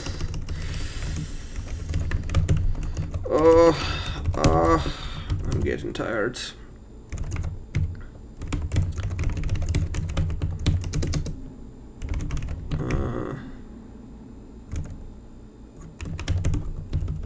Mix states. Alright, so that might be it for that stuff. We don't need this, we don't need this. So we do need to specify, of course. Oh. Wait, what? Hold on. Aha, right, yeah, okay. Alright, so we do need to specify the render pass, of course. When we create the pipeline layout, I might, let me know if that would be interesting for me to spend some time, maybe next week, just talking about like Vulkan pipeline state design and which things are important and why. Like, why is this thing? Why did we just have to write? Well, it's a page of code, but we don't know if this code works. For all, we are relying on zero initialization a lot. We might have to fix something. But like, why this thing is the way it is not obvious necessarily. Alright, so we need the render pass, but that we will just pass in here somehow, somewhere. I never know what the order of the arguments should be. And then we will need a pipeline layout. I don't want to go into what this is. Suffice it to say we will need one. Pipeline. Alright.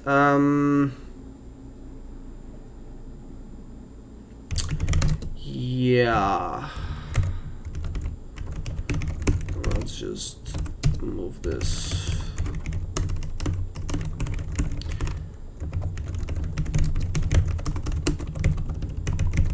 So the good news is that for us, for now, pipeline layout defines the input resources that the pipeline would have. So for example, you might say, hey, I want to bind a texture to this shader, which we aren't doing right now, but we'll have to do eventually. And when you do so, you have to declare the relationship between the texture in the shader and the texture specified by C++ code. And that's what pipeline layout is about. Fortunately, we are dealing with a very simple shader. Pipeline. So we don't need to specify much, if anything. Yeah, I think we just think we are done. Alright. Should I pass this? Should I pass this? Nah, you know what? For now, let's just create it here.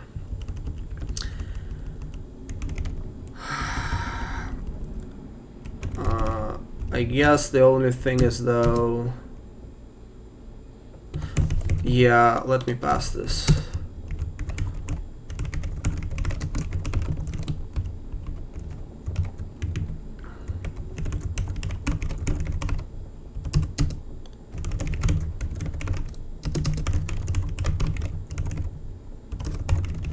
Remember, we are not deleting any resources yet,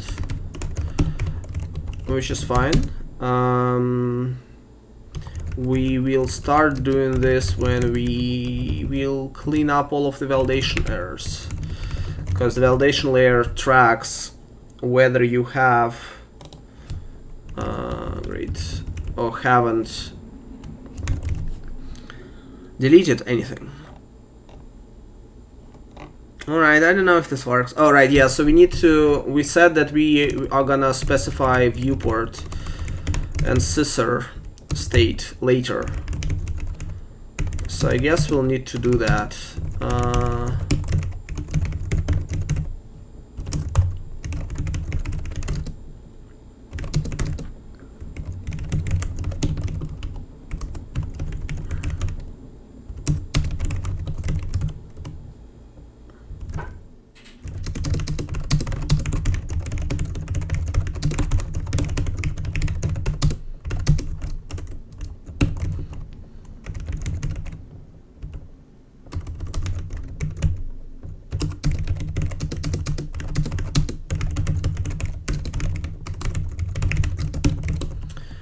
I don't know, do we have a triangle? I mean, there's no way that we have a triangle. We have been typing for like half an hour. And there's no way this code worked. This code did not work. I mean, who knows why, right? We probably didn't fill something. Yeah. So my best guess is that when we have created the pipeline, something didn't quite work out. Or the other issue could be, this is like the moment of truth for like a new engine, like to render a first triangle, and there's so many things that could go wrong. So like culling state could go wrong. Did we mess up the cull mode? Because cull mode by default is like backface culling, and we haven't filled it. And our triangle is in like the wrong order. But realistically, it could be that some of the stuff that we have filled just doesn't. No, yeah, okay, the default culling is 0. It's okay. So let's see if we have validation issues up until the point where we have created the pipeline. We do, but not too many.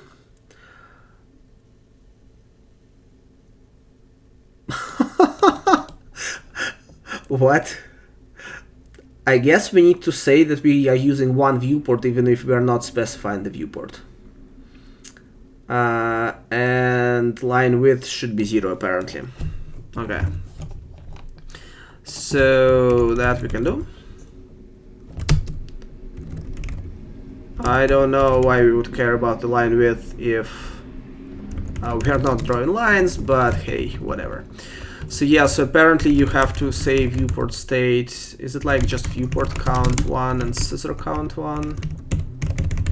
Oh, the other thing is, I haven't checked this.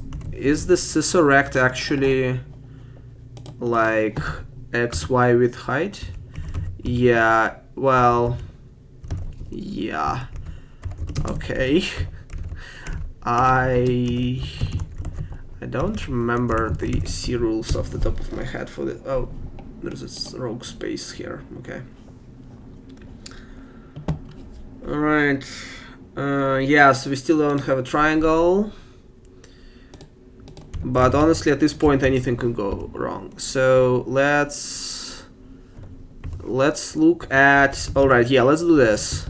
So let's look at the first kind of frame of validation errors and just see if we need to fix anything that seems super critical or not. Oh, that's it? That's really not that much. Okay, let's see. Oh, so we have messed up the struct, of course. I guess this happened last time. Oh, so that might be kind of important. Right. So we need to fill the blend state struct more carefully. Yeah, so that might be kind of important. What else does it say? So there's not that many errors. So that's nice. So let's clean this up. So first, apparently, when we do begin command buffer, yeah, okay. See, the driver doesn't even look at this stuff because it's just for extensions. Command buffer begin info. But whatever. So the other thing is that the blend state. So when you create a pipeline, you have to also say. I think which. Do you have to say which formats you use in this thing as well? I guess renderpass says this. Oh, and color right mask is disabled by default. Well, I mean, we aren't setting this up correctly, so it's hard to say. But okay, so that's definitely a problem. So we'll need this guy. And we'll need P attachments. And everything else should be fine. And attachment count.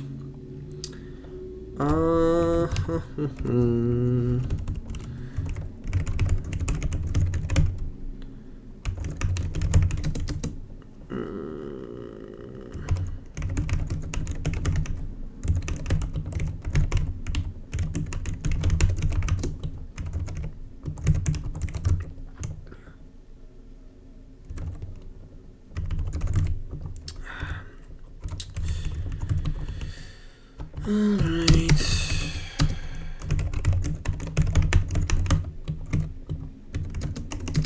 So we don't need blending,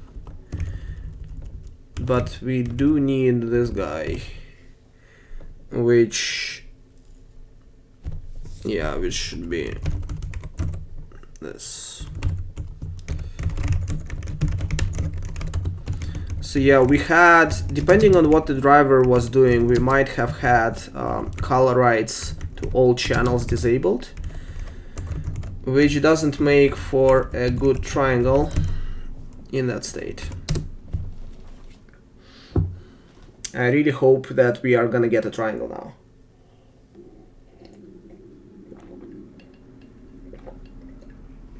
All right.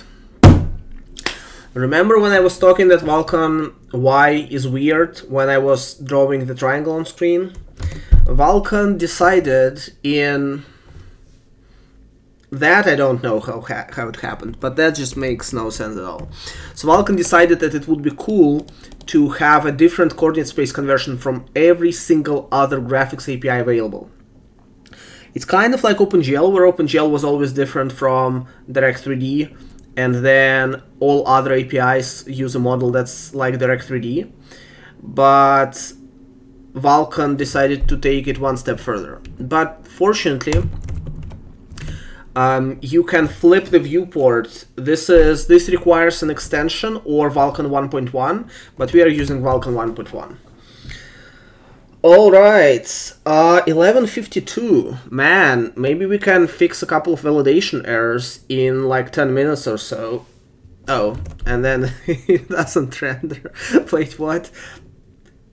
Do you have to flip something else? I thought that's it. I thought the only thing...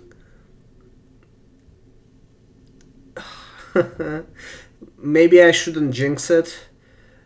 Maybe it's culling now, but culling is... Okay, you know what? Let's just keep the triangle upside down for now. I didn't want a triangle that was upside down. But if I flip the viewport, and I don't remember, I haven't used negative viewport height myself, so maybe that's not how it's supposed to work. Should you flip offset? Is that what it is? So like you're supposed to say that you start from window height and then flip it? I guess that would make sense.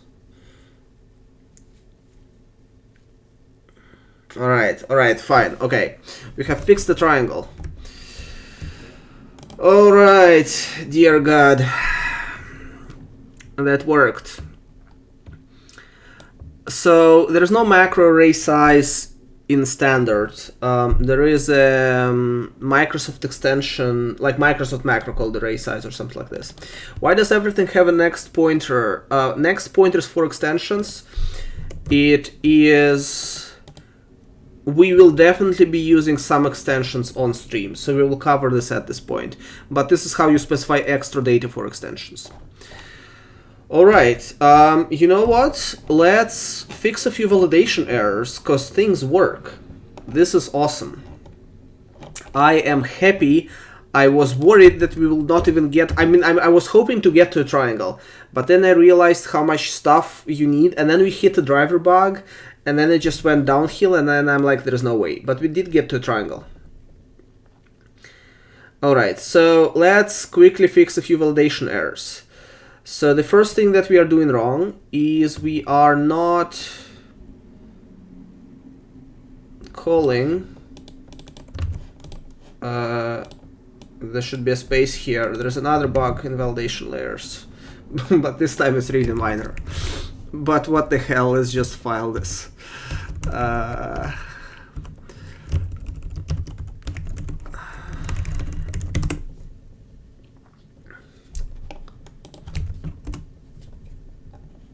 Oh. Okay, you know what, let's not file a bug about a typo.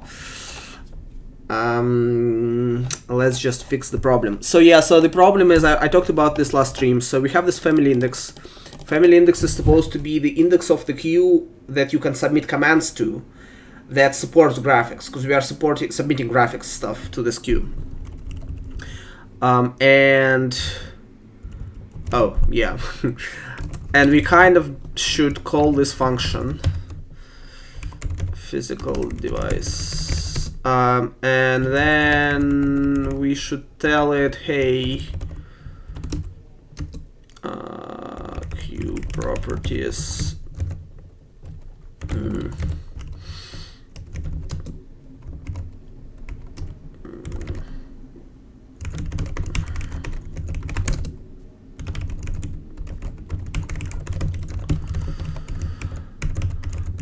We should call this function and it gives us all of the queues that are supported on this device, and then we should pick one.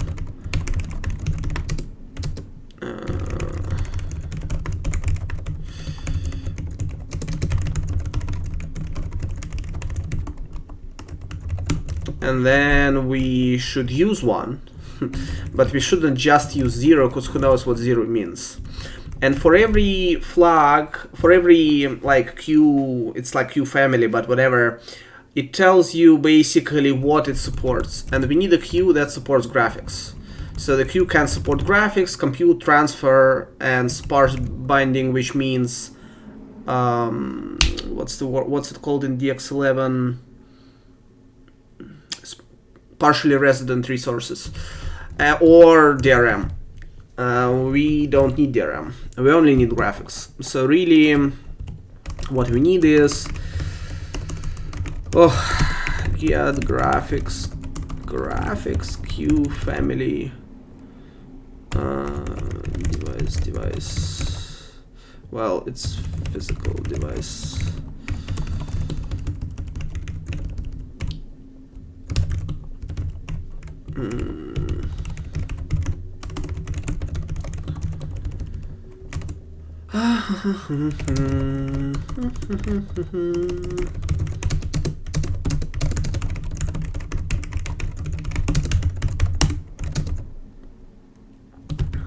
This is this name is really okay.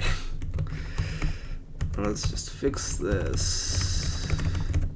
It's not queue count, it's queue family count, but honestly, whatever. So yeah, if this guy is queue flag queue graphics, then we return I. Otherwise, it's like otherwise we don't know what just happened. All right. No queue family support graphics. Is this a compute-only device? Compute-only devices actually exist in Vulkan. Vulkan spec says that every device has to support compute, but not every device has to support rasterization. So there's that, and let's just, instead of like returning this guy, let's just do this, and let's just compute it before.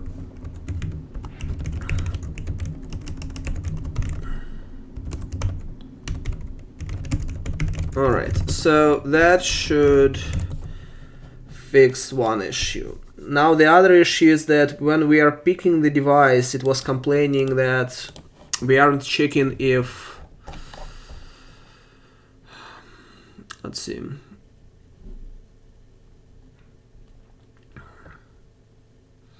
Yeah, so this is saying that we aren't checking if the device that we are using actually supports rendering to a window, which again is possible. There are compute-only devices. I don't know how you can get one in PC, but in theory there could be some weird like PCI Express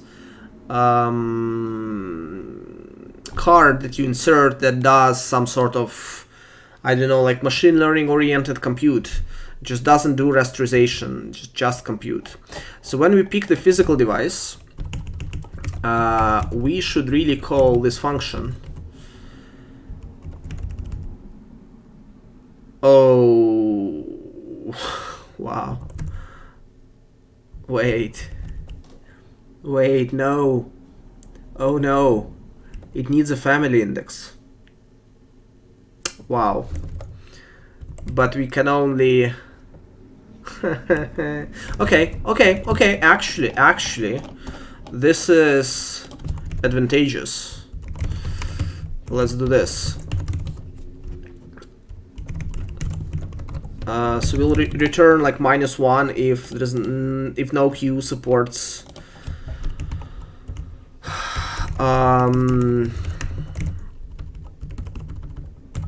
We should probably, okay. Let's do this then. All right. But then it.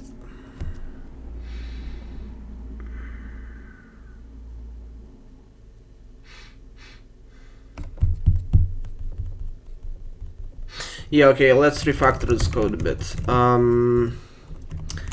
So we'll say that this is preferred index.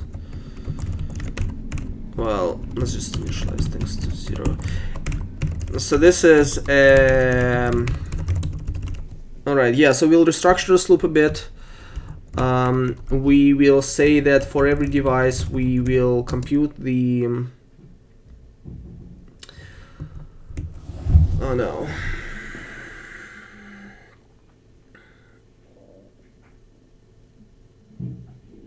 You know what? Let's not do this right now.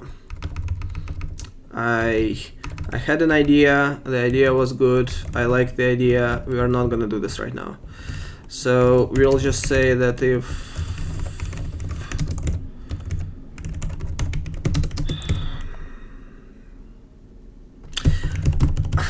you know what? Okay, all right. So let's just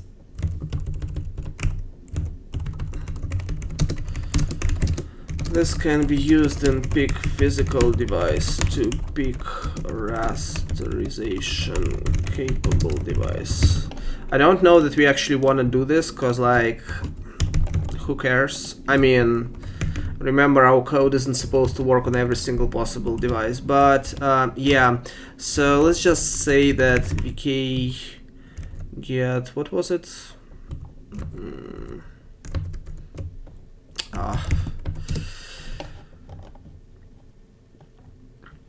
I forgot what the function was called that we are supposed to be using. Let's just verify that the device that we have picked like works, as in can present, and then we can clean this up later if we want to. I don't know that we would want to.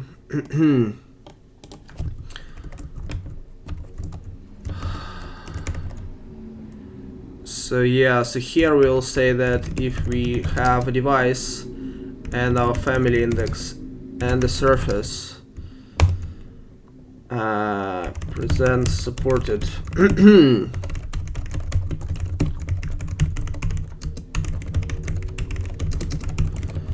and then we'll just say that if present is not supported, then we are screwed. And I don't even want to deal with this, honestly. Because, yeah, this is like one other pain point that a lot of people hit in Vulkan API, where like you need the surface to be able to pick the device, right? Because without a surface, you might pick a device that doesn't support presentation. But then to have a surface, you have to have a window. So this means you have to create a window before you create the device. What happens if you have 15 windows and some of them are created when a user presses some button to open a widget? Right, so this just doesn't work. So let's just acknowledge that it doesn't work and silence the warning or the error and be done with this. This thing's telling us that we need to be getting surface capabilities when we create a swap chain. Yeah. Why does it care?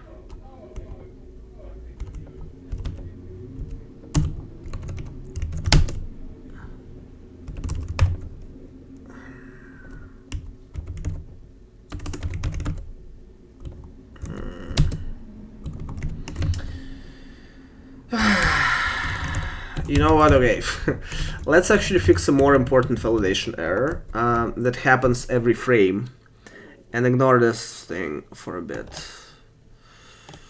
Yeah, so this is the more important.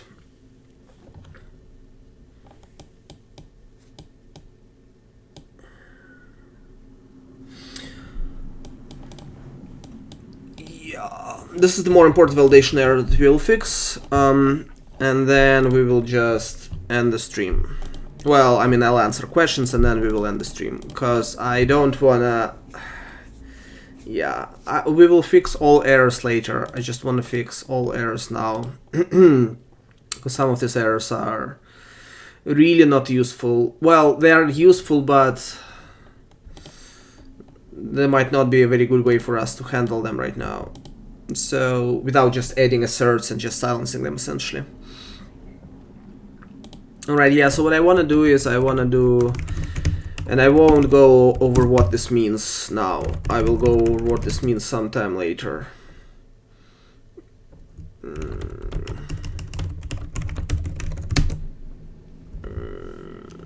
And I will just be lazy for now. Here I can afford to not be lazy. Actually, I don't even know what should be here.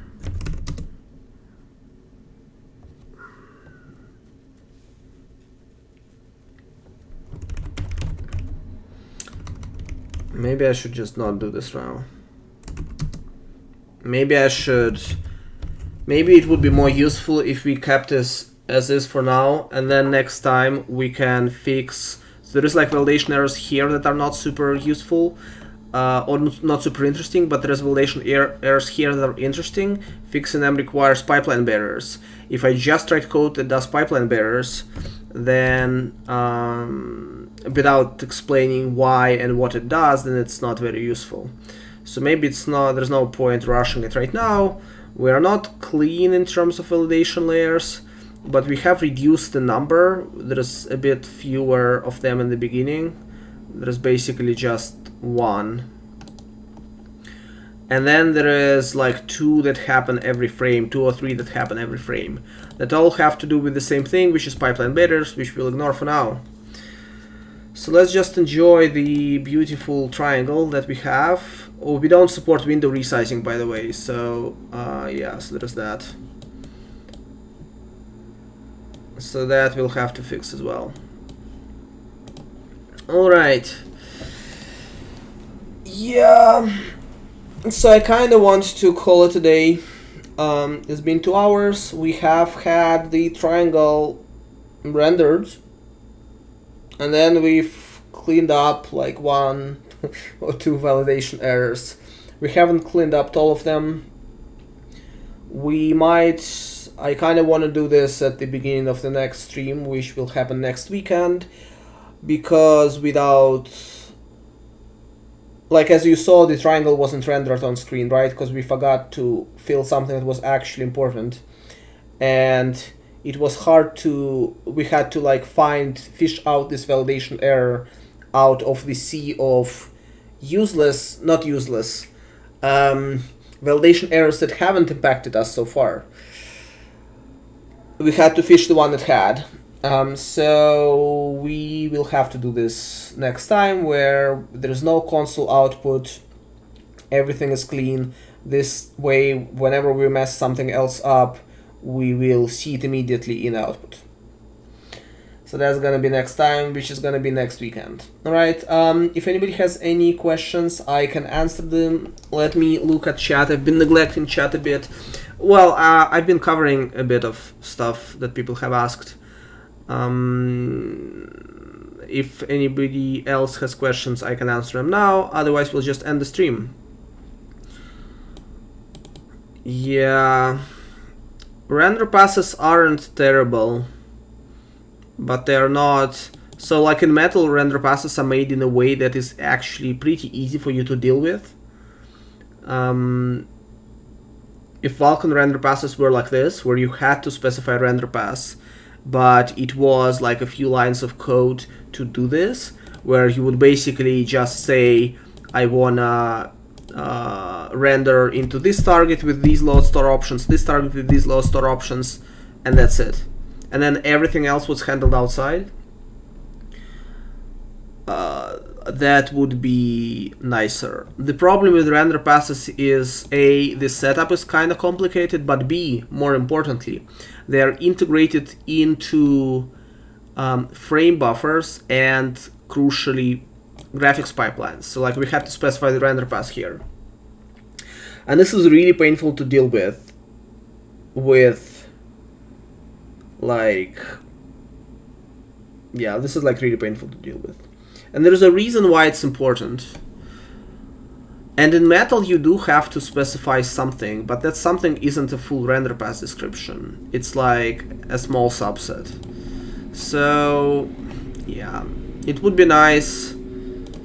I don't know if I can find this.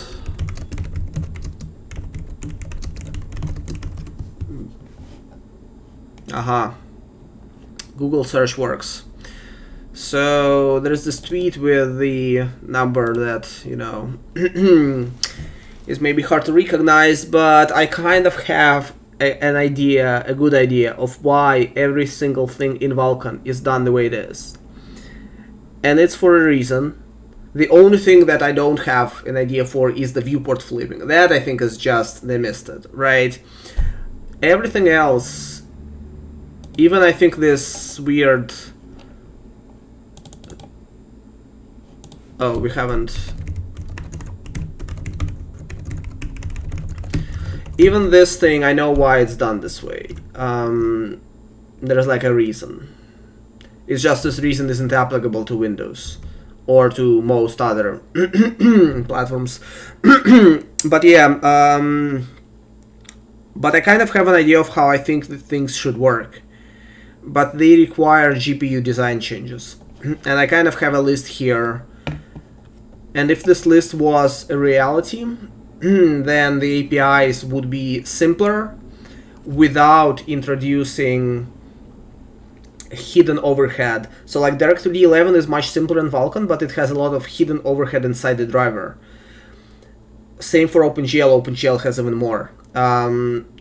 It's possible to build an API that doesn't require this, but it requires... doesn't like, so it's like having your cake and eating it too, right? You can have an API that is explicit about everything, but not as hard to deal with as Vulkan is.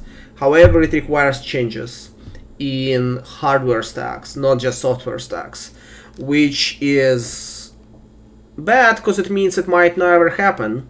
It also requires changes across all vendors. Like a lot of the Vulkan complexity is only relevant for some specific vendors, but not relevant for other vendors. Or other vendors could get away without doing that. Oh well, yeah, so I have like a list of things that I feel like is a requirement.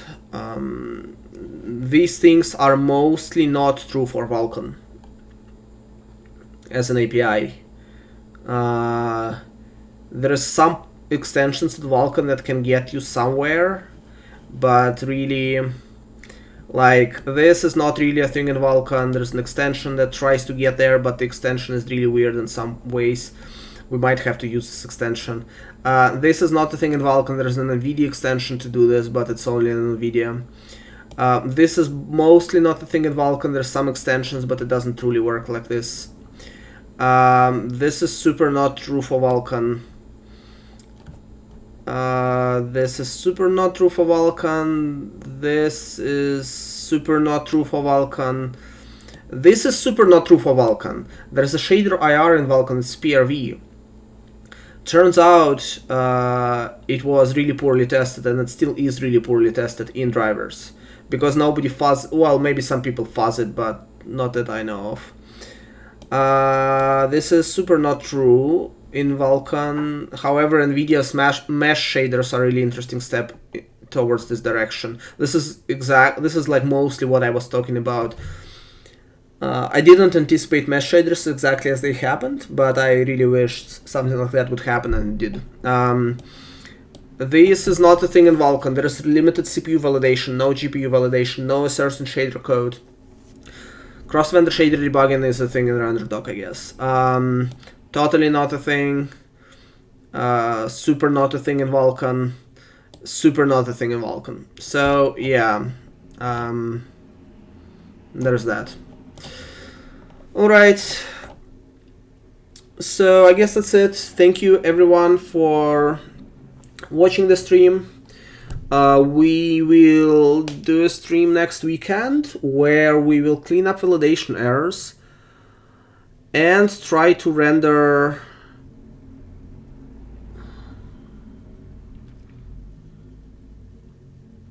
yeah, so we should be able to clean the validation errors and render something more substantial than a triangle.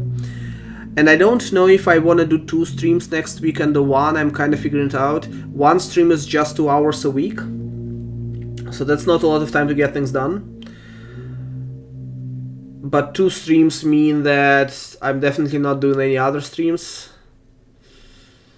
And 4 hours on the weekend is more than 2 hours on the weekend, surprisingly, which is not awesome as well. So I don't know. We'll definitely do a stream next weekend. We might do 2 streams next weekend or just 1, where we will continue and improve on the state of our beautiful magenta triangle.